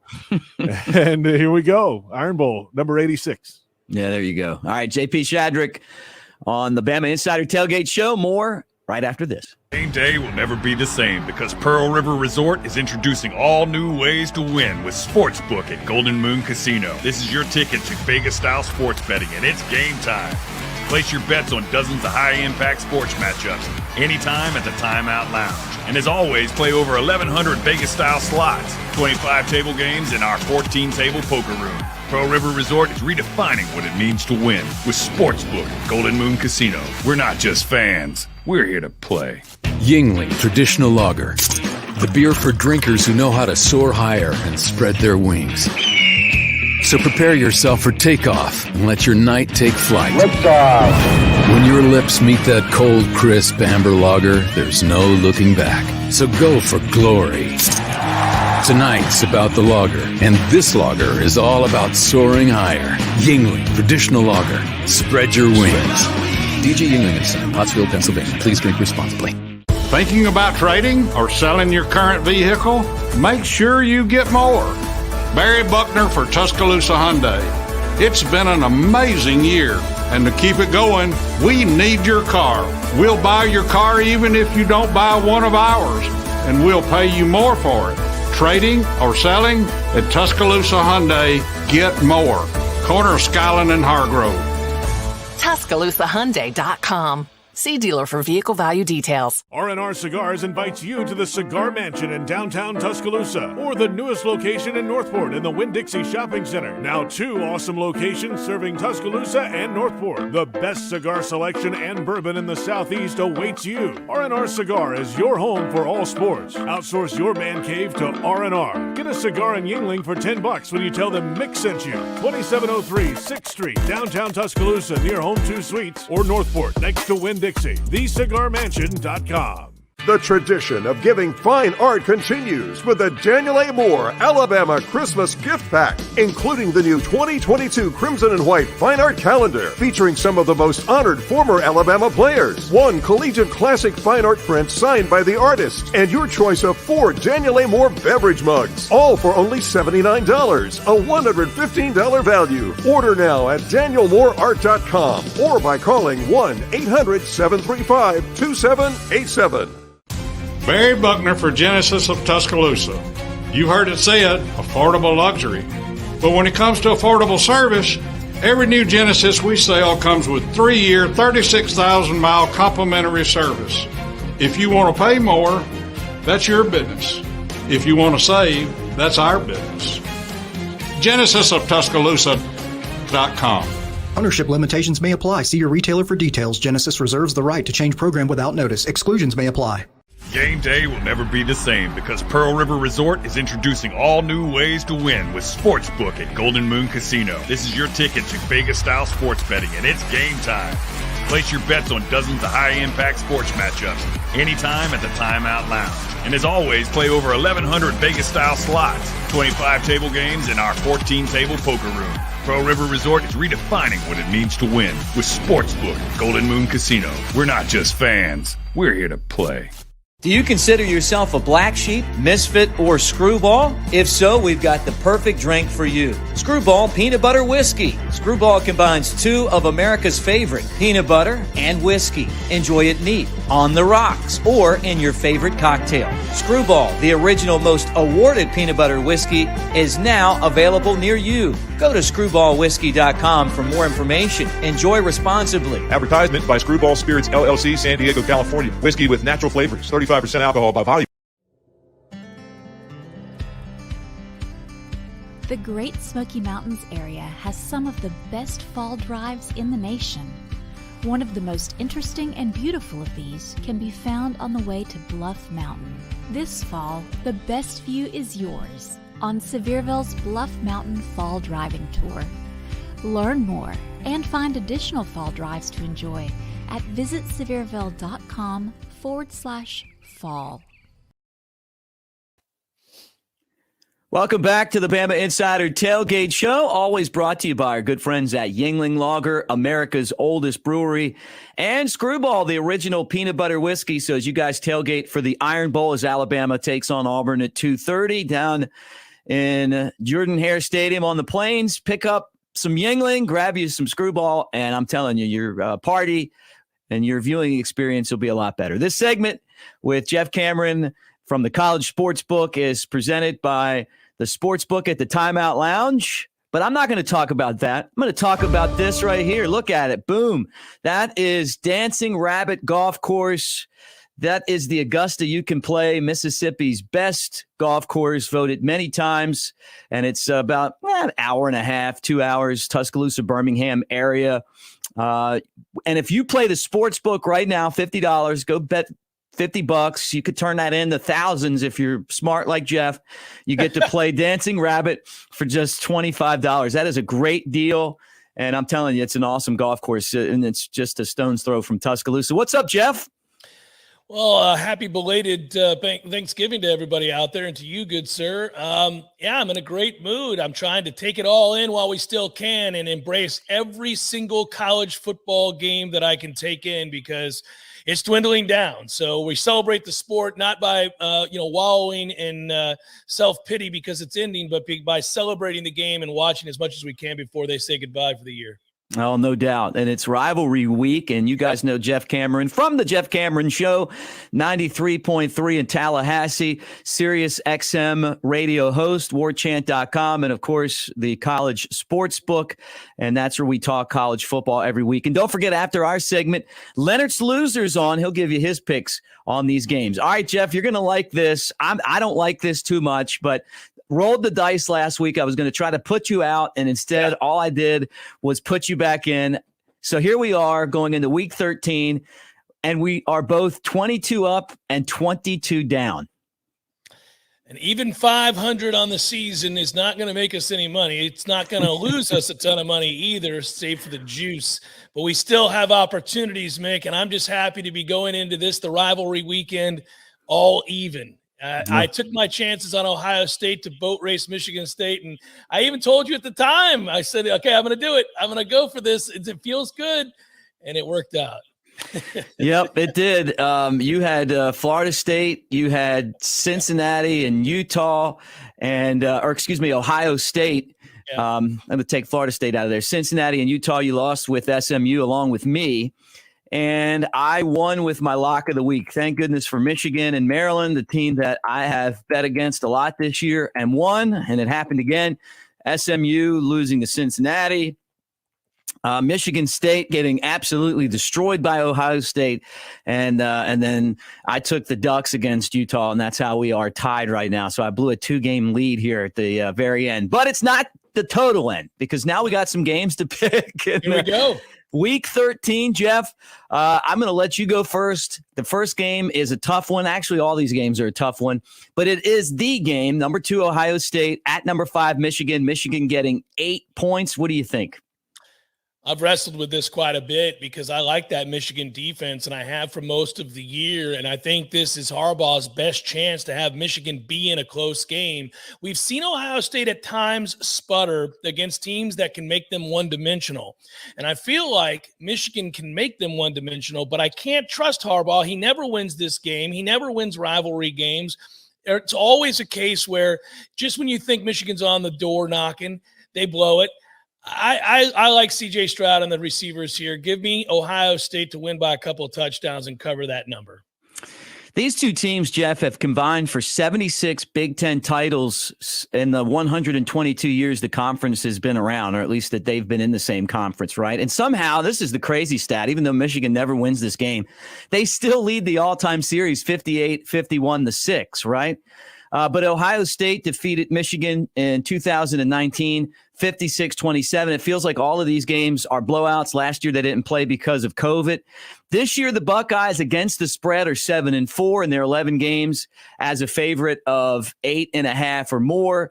Of course, they did lose at home to the Ducks, but that was a while ago. The Buckeyes averaged 47-plus points a game, and that's 30 more than the Wolverines give up in a game, right? Which is 16.3. Here's why I'm taking Michigan. They're home. They're getting 8 points, and they're 9-11 this season against the spread. So we're going to be on different ends of this. You're exactly right. I agree with everything you just said, but I've told you from the beginning, I love a home dog. You do. I knew you were going to go Michigan. So this would be key. I was leaning Michigan for a lot of the week, and I think, this is a mistake. This game will not be on my card in real life. I wouldn't touch this. So people at home wondering if I'm actually betting this game, I'm not, and it's not a cop-out. When I can't get a really good feel for a game, there's no problem in moving on and picking the next game. So it's like this game has me concerned. I hope it's a great game. Now, obviously, I want to win it because I want that belt that sits behind you, but I got to be honest with you. It's one of those things where, like, most of the week I was leaning towards Ohio State, and then leaning towards Michigan, and then I got late in the week and I went, I can't trust Harbaugh. I can't do that. And C.J. Stroud slinging it around the lot right now. Ryan Day's a better coach. And then I just decided, all right, I'll take Ohio State for our purposes. Well, here's the second game. It's the ACC against the SEC. Clemson is at South Carolina. South Carolina getting 11.5. I'll go. Look, Clemson leads the all-time series. They've dominated in that department, 71-42-4. They've won the last 6 meetings with South Carolina. The Gamecocks kind of got on a roll, right? before that. And then all of a sudden, Clemson with Dabo, they've become a national power. And they didn't play last year because of COVID. A lot of teams didn't. So it was the first year since 1908 that the two teams didn't play. But Clemson's won 22 of the last 32 games between these two teams. I mean, and they're on a 5-game winning streak right now from 2009 to 2013. Excuse me, the Gamecocks had a 5-game winning streak from 2009 to 2013, and that's it. I mean, they've been pretty much the losers in this one. Clemson's finally back on track. They've scored 30 or more points in their last 4 games. One of those was against UConn, and then one of them was against Florida State. I mean, that was just pure luck, right? Yeah, you were there, you know. Game, second right. play. Yeah. So, look, I'm going to stick with what I do. I've wrestled with this one, as you would say, Jeff. I think Clemson's going to win, but I think South Carolina's going to cover 11.5. I don't. We're off and running. Here we go. I've got Clemson to win by 21 or more. I don't think this is a competitive football game. I don't think South Carolina can move the ball against Clemson's defense. They'll struggle all day. South Carolina's a great story. It was cool to see Beamer getting emotional with his players and his family and all of that. That's neat. It's not going to help him here. This is a butt kicking. Give me Clemson to roll and roll big here. And don't forget, South Carolina has one of the best secondaries in the country. But Clemson Dabo's a great coach. I mean, he just is. Even as bad as this season's been, I feel like Dabo's probably helped will them to at least 3 wins. Well, that and a good defense. Yeah, that and a good defense. That's right. All right, here's our third game. You're going to go first. And this is another game that is crazy because it is so meaningful. And that's Oklahoma State against Oklahoma. The Sooners are getting 4.5 on the road. This is Bedlam. Both teams are 10-1. And I feel like, well, look, there's a chance that these two could eventually play again, but Oklahoma's got to win this game. And this game today could send one of these teams into the top 4 of the college football playoff ratings. Bizarre game because Oklahoma's got problems at quarterback. They're just wildly inconsistent there. They thought they had found the answer. We all know that. And then we saw a couple of hiccups, a couple of bumps in the road there. They've struggled at quarterback. They got athletes all over the field. They're the faster team. They're the deeper team. But Oklahoma State plays to that defense, and it's been one of the best defenses in the country. I'm going to go back to what you said at the beginning previewing this game, which is that Oklahoma has to win this game. They may not, but I'll take the 4.5. I think it comes down to the wire. Yeah, look, we're on the same side of this one. I just don't see Oklahoma State beating Oklahoma, even though they've got all the momentum. Look, this is a series that goes back 117 years. Oklahoma State has been dominated in the Big 12 by Oklahoma. Big Brother just always grabs them by the neck and gives them noogies. They hardly ever win this game. Oklahoma's got all these issues too. Spencer Rattler, the quarterback, I mean, he's the guy that got all the NIL money at the beginning of the season, but just couldn't get it done. Caleb Williams, the freshman, came in. He got it done, and then he didn't, and then he came back, and it's really hard to figure out how Oklahoma is going to win this game. But the as good as the Cowboys defense is, and they lead college football 42 sacks and 93 tackles for loss, I just think that Oklahoma is going to figure out a way to get it done. This is a must win for Oklahoma, and for Oklahoma State, they could lose and still see Oklahoma again, which would be crazy, right? I think things have to kind of fall in place. Right. All right, let's do our locks of the week. And is it my turn to go first? I'll go first. All right. I got Tennessee giving up 31.5 to Vandy, right? New Mexico is the only team in college football that scores fewer points than the Commodores. Yeah. They're scoring 15 a game. Tennessee's offense is humming like a well-oiled machine, at least when they play crappy teams. And Vanderbilt is definitely crappy. Here's the thing when I look at the Commodores. They actually have played Tennessee really well. Tennessee's got to take over their state. They got to dominate their state. They took care of Kentucky on the road, a pretty good team. Vanderbilt's not a good team. The fan base is salivating for a whooping, and I think Vandy's going to take that whooping on Saturday. I like the pick. You really did step up there. I listen, Tennessee, you and I have had this discussion on the college sports book as well this year. Tennessee's a weird team, man. When they play bad teams, they boat race bad teams. They score a ton of points against bad teams. When they play good teams, they lose. So they kind of easy to figure out over the course of the year. And I like your pick. I think it's a good pick. You know what? I think we figured out something, and it finally happened for them. So I'm going to go with my lock here. Cincinnati. I think they're giving up 14. We'll double-check that number so we get it right, Mick, because I didn't look before I came on, but it was 14 the last I saw. I think Cincinnati understands just how close they are to punching their ticket to the college football playoff, and they got a boat racing in when they most had to have it. We were both wrong about them in that game against SMU. I think they were going to kill East Carolina this weekend. I'll take them and give the 14 points.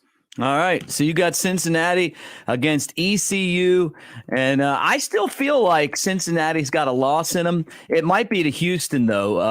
Although you got to admit, East Carolina, one of the real big surprises in college football this year. They're going to go to a bowl game, and they were maybe picked to win 2 or 3 games. Yeah, they've been listen, it's a risk I'm taking. I'm playing a hunch here on Cincinnati, understanding the optics of this and understanding. I mean, look, if you're bigger, stronger, faster, and more talented across the board, and they are, and you're hungry and know how close you are, and you need style points, I think they'll play to that desperation here. They figured out the formula, how not to press last week, and I'll take it to carry over again this weekend. Well, Jeff and I are brought to you by Pearl River Resort and Casino in Choctaw. It's a great time to make your picks count at the Timeout Sports Lounge and Sportsbook. Golden Moon Casino is right there in Choctaw, Philadelphia. You got traditional sports betting in which guests get to bet on all professional sports leagues and major college sporting events.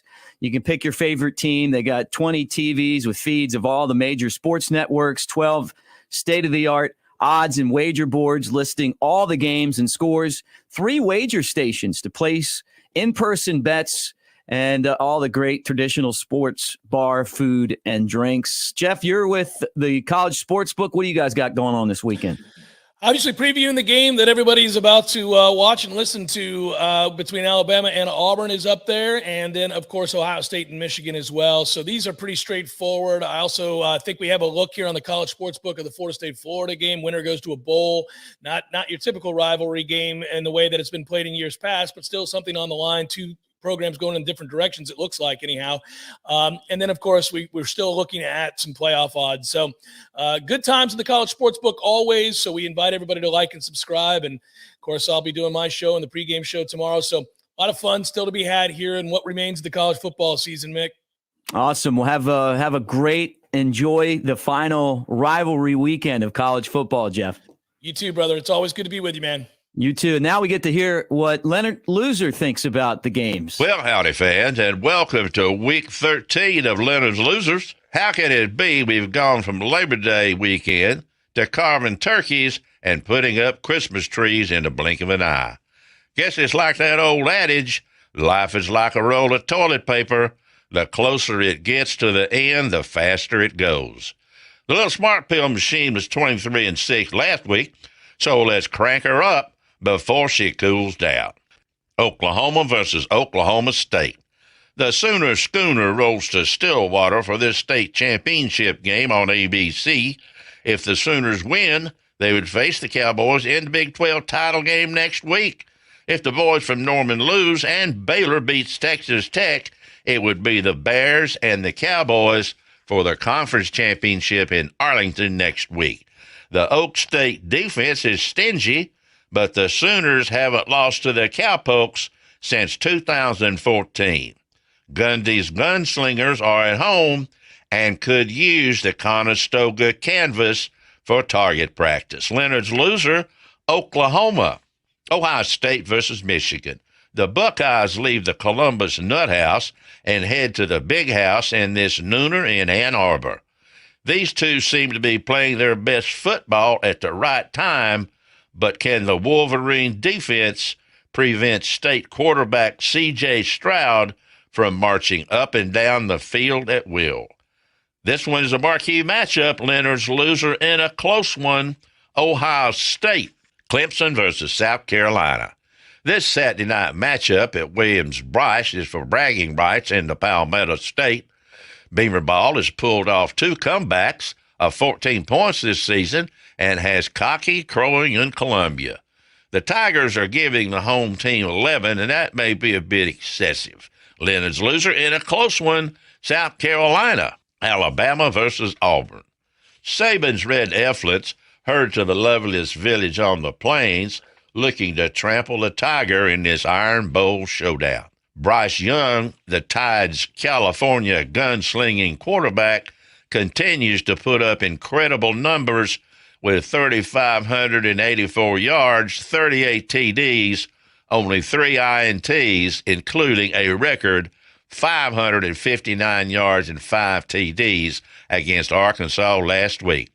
The War Eagles are on a 3-game losing streak. Make that 4. Leonard's loser, Auburn. Well, fans, that wraps up this 2021 regular season.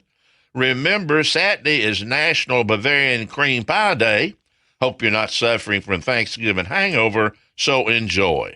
And remember, if you can wear a smile, wear a white hat, so we can tell you from the bad guys. Get me out of here, Percy. Yingling Traditional Lager. The beer for drinkers who know how to soar higher and spread their wings. So prepare yourself for takeoff and let your night take flight. Liftoff. When your lips meet that cold, crisp amber lager, there's no looking back. So go for glory. Tonight's about the lager, and this lager is all about soaring higher. Yingling Traditional Lager. Spread your wings. DJ Yingling and Son, Pottsville, Pennsylvania. Please drink responsibly. Thinking about trading or selling your current vehicle? Make sure you get more. Barry Buckner for Tuscaloosa Hyundai. It's been an amazing year, and to keep it going, we need your car. We'll buy your car even if you don't buy one of ours, and we'll pay you more for it. Trading or selling at Tuscaloosa Hyundai, get more. Corner of Skyland and Hargrove. TuscaloosaHyundai.com. See dealer for vehicle value details. The city of Tuscaloosa offers you the combination of great adventures and great overnight accommodations. From exciting sports to unbelievable history, you'll find it all in Tuscaloosa. Here for you, here for your whole family. Go hiking or mountain biking, try paddleboarding or kayaking, witness our civil rights trail or an ancient Native American city. Eat our barbecue or hamburgers, enjoy our nightlife or music scene. And when you plan your Tuscaloosa getaway, plan to stay a while. Head to visittuscaloosa.com for your free visitor's guide. The tradition of giving fine art continues with the Daniel A. Moore Alabama Christmas Gift Pack, including the new 2022 Crimson and White Fine Art Calendar, featuring some of the most honored former Alabama players, 1 collegiate classic fine art print signed by the artist, and your choice of 4 Daniel A. Moore beverage mugs, all for only $79, a $115 value. Order now at danielmooreart.com or by calling 1-800-735-2787. Barry Buckner for Genesis of Tuscaloosa. You heard it said, affordable luxury. But when it comes to affordable service, every new Genesis we sell comes with 3-year, 36,000-mile complimentary service. If you want to pay more, that's your business. If you want to save, that's our business. GenesisofTuscaloosa.com. Ownership limitations may apply. See your retailer for details. Genesis reserves the right to change program without notice. Exclusions may apply. Game day will never be the same because Pearl River Resort is introducing all new ways to win with Sportsbook at Golden Moon Casino. This is your ticket to Vegas-style sports betting, and it's game time. Place your bets on dozens of high-impact sports matchups anytime at the Timeout Lounge. And as always, play over 1,100 Vegas-style slots, 25 table games, and our 14-table poker room. Pearl River Resort is redefining what it means to win with Sportsbook at Golden Moon Casino. We're not just fans. We're here to play.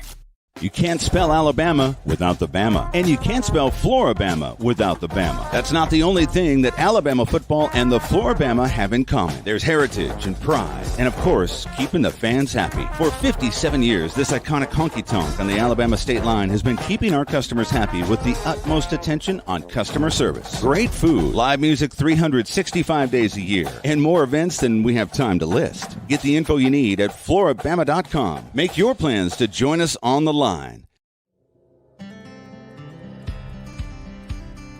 The Great Smoky Mountains area has some of the best fall drives in the nation.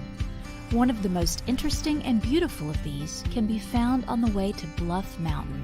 This fall, the best view is yours on Sevierville's Bluff Mountain Fall Driving Tour. Learn more and find additional fall drives to enjoy at visitsevierville.com/fall. Welcome back on the Bama Insider Tailgate Show. I want to remind everyone as we hang out with you, getting you ready for the Iron Bowl 2:30, Alabama and Auburn, that our show is brought to you by Yuengling Lager. Right here, I got the Yuengling Hershey's Chocolate Porter, and I'm going to bring someone on that you can go in Tuscaloosa and pick one up for yourself. But I've got one here with me as we talk about Crimson Tide football. Our show's also brought to you by Screwball Original Peanut Butter Whiskey. I'm going to do it Irish car bomb style like we did at Innisfree last week. Great to have some of my good buddies on the show to talk Alabama football. Trey Yanity from Bama Insider and Reagan Starner from R&R. What's up, guys? What's going on, man? Good to see you. Good to see you too, Reagan. I'm closing tonight. I usually do the opening role for this show, but good to be on the back end of it. Excited for Iron Bowl week. I see Reagan's got a Stookie going down there. Mick, I'm jealous of the Hershey's Porter as well. How are you guys doing? Well, I'm swell. We're here at the mansion. It's Black Friday, a great national holiday. Been having a great day today. So, yeah, everything's good. I don't know. I'm not sure. I'm not going to say we're the only place in Tuscaloosa to get Yuengling Hershey Chocolate Porter, but I don't know of anywhere else in Tuscaloosa you can get it. So, you know. Well, you can definitely get it there. And let me tell you guys, R&R Cigar invites you to come down to the Cigar Mansion, downtown Tuscaloosa, or the newest location in Northport. 2 locations serving Tuscaloosa and Northport. Best cigar selection and bourbon selection in the Southeast awaits you. R&R Cigar is your home for all sports. Outsource your man cave to R&R Cigar and get a Yuengling Hershey Porter and a cigar for $10 when you tell them Mick sent you. That's 2703 6th Street, Tuscaloosa downtown near Home to Suites. CigarMansion.com. 2 locations serving Northport and Tuscaloosa. And I know I can tell you for a fact that we are the only bar in Tuscaloosa with its own barrel picks of bourbon. Oh, I know. The new Yellowstone R&R barrel pick, 115 proof. You literally cannot get a barrel pick at any other bar in Tuscaloosa that bar did. Yeah, that's it. You went there. We'll talk about that later. But, yeah, you went there in person and helped pick that out, which is pretty cool. Well, guys, let me say this, too. We're all friends with Jay Barker. His show comes on the Bama Insider YouTube channel from noon to 2 every single day. Jay wants me to remind all you guys, that national championship quarterback and great guy, to watch the show. And as you're watching right now online, please like and subscribe, hit the bell. And if you're listening on radio, on Jocks 2 or wherever across the state of Alabama, Roll Tide. All right, guys, let's get into this. Nick Saban made some comments in his radio show, and the point of it, and I'll start with you, Reagan, and I'm going to swing back to you, Trey, is he called the fans entitled. He said, we're entitled. When he got here, we're just wanting to win a game. Now winning a game isn't good enough. What'd you think? All due respect to Nick Saban, he's wrong. I mean, I do agree that the fans are entitled. Don't get me wrong. But I think that the culture that he has created here, you know, he wants fans engaged all game. He wants them to stay to the fourth quarter. He wants them to be loud. He wants them to cheer. He wants all of that, which is great. And I agree that fans should be like that. But at the same time, you can't take the good with the bad. If you want fans to be fanatics, then guess what? They're going to be fanatics. And let's be real here. When you want them to stay to the fourth quarter, like, why would I want to stay in the fourth quarter and watch the game into the fourth quarter against Kennesaw State when Paul Tyson is handing the ball off to whoever the 8th string running back is, and like, I want to see joyless murder ball. I want, like, if you would try to score 100 points every week against these cupcake teams, which is what we should be doing, then you know what? I'm sorry, but forget their moms, forget their dads. You know what? If they don't want to embarrass their parents, play harder, play like LSU did. But you know, I that's my rant. But I think you have to take the good with the bad with the fans, and you know, it's 2021. Everybody has an opinion. Everybody has an opinion, and everybody is an expert. Right. Yeah, I mean, it doesn't matter what it is, right? You know, I guess the only thing you're not allowed to be an expert on college football. You're not allowed to be an expert on NFL football. I mean, people get mad about whether you have an opinion about a vaccine, pro or against. It doesn't matter. But you're not allowed to have an opinion about that. You're not allowed to have an opinion about college football.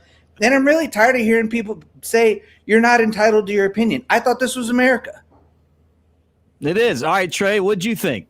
Yeah, excellent rant there, Reagan. I love all of it. You know, I'm with you. I'm with you on some of it. There's some of it I really resonated with. And I think if nothing else, this was a great recruiting tool. I mean, you know, high schoolers, players deciding between Alabama, LSU, you know, Auburn, wherever, they're looking at Nick Saban and seeing this guy standing up for his players right now. This guy has watched the criticism for weeks on end now. And I think this rant was really a product of the criticisms of Josh Jobe that have been coming out all week long. And, you know, kind of maybe the Chris Owens, you know, hate throughout the season. But this was maybe necessary for his team and for future teams. I don't know if he was targeting the fans as much as he intended on. You know, this video really probably upset some fans, just, you know, the entitlement and everything else he was talking about. But I think this was more about his players and the players that he could potentially coach in the future. He wants to get the fans fired up, and, you know, maybe the fans needed to hear that. But I think at the end of the day, this looked more personal than it actually was for the fans. Nick Saban understands the landscape of college football and understands that, like Reagan said, anybody can get on Twitter and tweet about Josh Jobe or, you know, the negative things about Alabama football. He understands that. And, you know, we really haven't seen him react in that kind of way throughout the season. There's been some press conferences where it's gotten a little bit heated, but this season, you know, we thought maybe it's 70-year-old Nick Saban. He's not going to get that angry anymore. This is, you know, maybe just everything built up into one night, into one rant for him. I thought it was a good rant. I thought it you know, like I said, sold some future recruits. But, you know, maybe it's just necessary the week before Auburn, the week before the SEC championship and potentially a playoff and national title, just to get the guys fired up and let them know, hey, I got your back. Maybe that was it. But overall, I think it was good for this team. All right, look, Bo Nix made some comments on the next round. Lance Taylor's been on our show many times. It's his show, his podcast. Lance and his crew were told by Bo Nix that Alabama got a lot of preferential calls when they played Arkansas. Reagan, while you're talking, I'm going to drop my screwball into my Yingling Hershey's Porter and listen to what you think about that. I've heard that that's really good. I'm doing it right now. It's funny for Bo Nix to be out here talking about missed calls. I've heard that he's not exactly good about picking up the phone and making calls to his child. So, you know, maybe that's a little bit of projection there. But I mean, like, it was a little, I'm going to be honest, that the game last week, the referees could have been a little less obvious, you know? There were some really bad calls in that first half where it was like, okay, like, we write checks to you guys, you know, but it doesn't need to be this obvious, you know? Right. And, you know, but, you know, by and large, I mean, I see Alabama, I see it going both ways. I mean, how many times has Will Anderson been absolutely mauled trying to get to the quarterback where you see his jersey coming off and there's no holding call there? Right. You know, I think the refs do a pretty good job both ways. You know, I hate this targeting thing. I think it's the dumbest. It's the dumbest, and I swear it gets worse every year, you know? But I think by and large, they're pretty fair. You know, I would say sometimes I feel like when Alabama is really overmatched with a team, or when another team's really overmatched with Alabama, I think they let the other team get away with a lot more than they let Alabama get away with. but I think it's pretty fair. I think he's projecting a little bit about, not being able to pick up the phone and make a phone call himself. So. Okay. All right. Trey? I'm right there with you. I mean, if you're a player in the SEC, you're a quarterback of one of these teams, why are you even making a comment on this, especially when you're not going to be playing in that game? Maybe that was it. Maybe he thought, well, I don't have to go out there and play, so I'll say whatever I want right now. Bryce Young was asked about it this week in his press conference. I thought he handled it best. He said, you know what? We go to the locker room every day. We get to this building, and we just forget about all that. That's an outside distraction, and we're not here for that. I think Bo Nix, like Reagan said, got away with one of the most unbelievable missed calls of the entire season last year that cost Arkansas, a big spot in a big bowl game. So I don't think it's his place necessarily to make comments like that. And like I said, anybody that's playing football at this level, just play the game. Don't worry about another team that you didn't get, a bad call didn't cost you a game against that team, or right. A bad call hasn't really affected that rivalry at all. I just don't think it was necessary. Maybe it was something to get his team fired up a little bit, or, just kind of write a narrative going into this week. I just don't get it. I don't think it was right. And, I think it's going to affect them negatively. Don't give Alabama bulletin board material at the end of the day. Yep. All right, Reagan, tell us what you got going on at R&R Cigar in about 30 seconds. Well, we got the new bourbon. We got the Hershey Porter. It's Black Friday, 25% off the entire store. Any 20 cigars get 25% off. We're going to be here. There's some new triad combat thing tomorrow night after the Alabama game. And so that's going to be fun. I don't even know what that is, but hey, it's fighting. So we like fighting, but And you're going to be a girl's dad. Yeah, man. Yeah. Got a baby daughter on the way. So please help contribute to her college fund if you're watching, all the money, all the proceeds of R&R directly go to that baby's childhood. So awesome. Well, Trey, you stick around. Reagan, congratulations. Awesome talking to you. Roll Tide, my friend. And go buy R&R Cigar, whether in Northport or Tuscaloosa. Guys, that was a lot of fun. Thank you. Thank you. We'll see ya. All right. You can't spell Alabama without the Bama. And you can't spell Floribama without the Bama. That's not the only thing that Alabama football and the Floribama have in common. There's heritage and pride. And, of course, keeping the fans happy. For 57 years, this iconic honky-tonk on the Alabama state line has been keeping our customers happy with the utmost attention on customer service. Great food, live music 365 days a year, and more events than we have time to list. Get the info you need at Floribama.com. Make your plans to join us on the line. Experience the true spirit of Tuscaloosa at Hotel Indigo, downtown's first waterfront hotel overlooking the Black Warrior River. Hotel Indigo is perfectly located near a myriad of unique shops, restaurants, and the Tuscaloosa Amphitheater. You rolling with the tide? Hotel Indigo is less than a mile from the University of Alabama. The Lookout Bar on the roof of Hotel Indigo is the best place in Tuscaloosa to enjoy great views, appetizers, and spirits with friends. Book Hotel Indigo now and enjoy the best of Tuscaloosa. This isn't just a beer. It's a lager. A medium-bodied, amber-colored, one-of-a-kind beer. Made from those bold enough to brew it, for those bold enough to drink it.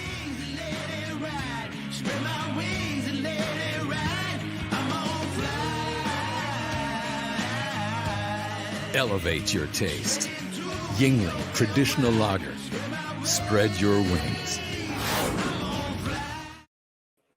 Final segment of the Bama Insider Tailgate Show with Trey Yannity. I'm Mick Gillispie. Trey, we're running out of time in the show. Give me your prediction on the Iron Bowl. I think this game is going to get out of hand early. I think Alabama is going to set the tone in this game. And, hopefully this is a chance to control a road environment in the SEC. I think Alabama wins this game 41-17. Big win leading into the SEC title. Big win in the Iron Bowl. What is your score prediction for this one? Look, I think Alabama's going to win. I don't know that they're going to cover 20.5, but if Auburn falls behind early, it's going to be a really ugly afternoon at Jordan-Hare Stadium.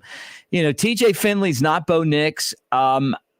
If Auburn can't run the ball, they're going to be in big trouble. If Alabama runs the ball with Brian Robinson, Auburn's going to be in big trouble. There's so many things in this game that Auburn has to do to make it competitive. But look, I give them a lot of credit. Down on their home turf, they've figured out a way to do that. And they have a winning record against Alabama at Jordan-Hare since they moved the game from Birmingham. But I think Alabama will eventually come out victorious in this one. 32-21 final, and Alabama heads next week to Georgia to play Georgia in Atlanta. Well, that does it for the show. Trey, always great hanging out with you. Happy Thanksgiving. And for our entire crew that made this show possible, we had a great one. I'm talking about a lot of my good friends, Chris Lowe from ESPN, JP Shadrick, who I went to Alabama with. I was on the WVUA college radio sports staff with JP. Now he's with the Jaguars and calling the game nationally for Touchdown Radio. Always great to talk with Jeff Cameron from the College Sports Book and Andrew Bone, our buddy from BamaInsider. Special thanks to Kyle Henderson and our entire crew. I'm Mick Gillispie, reminding you guys to have a fantastic Saturday. Alabama and Auburn. It's the best rivalry in college football, and you're going to see it again today. We'll be back next week when Alabama takes on Georgia, and just like always, you can watch us Friday night from 6 to 8 on the BamaInsider YouTube channel, or you can listen on Jocks 2 Radio 100.5 in Tuscaloosa and Birmingham. Roll Tide, Alabama. Thanks for watching. Thanks for listening, and we'll do it again next week.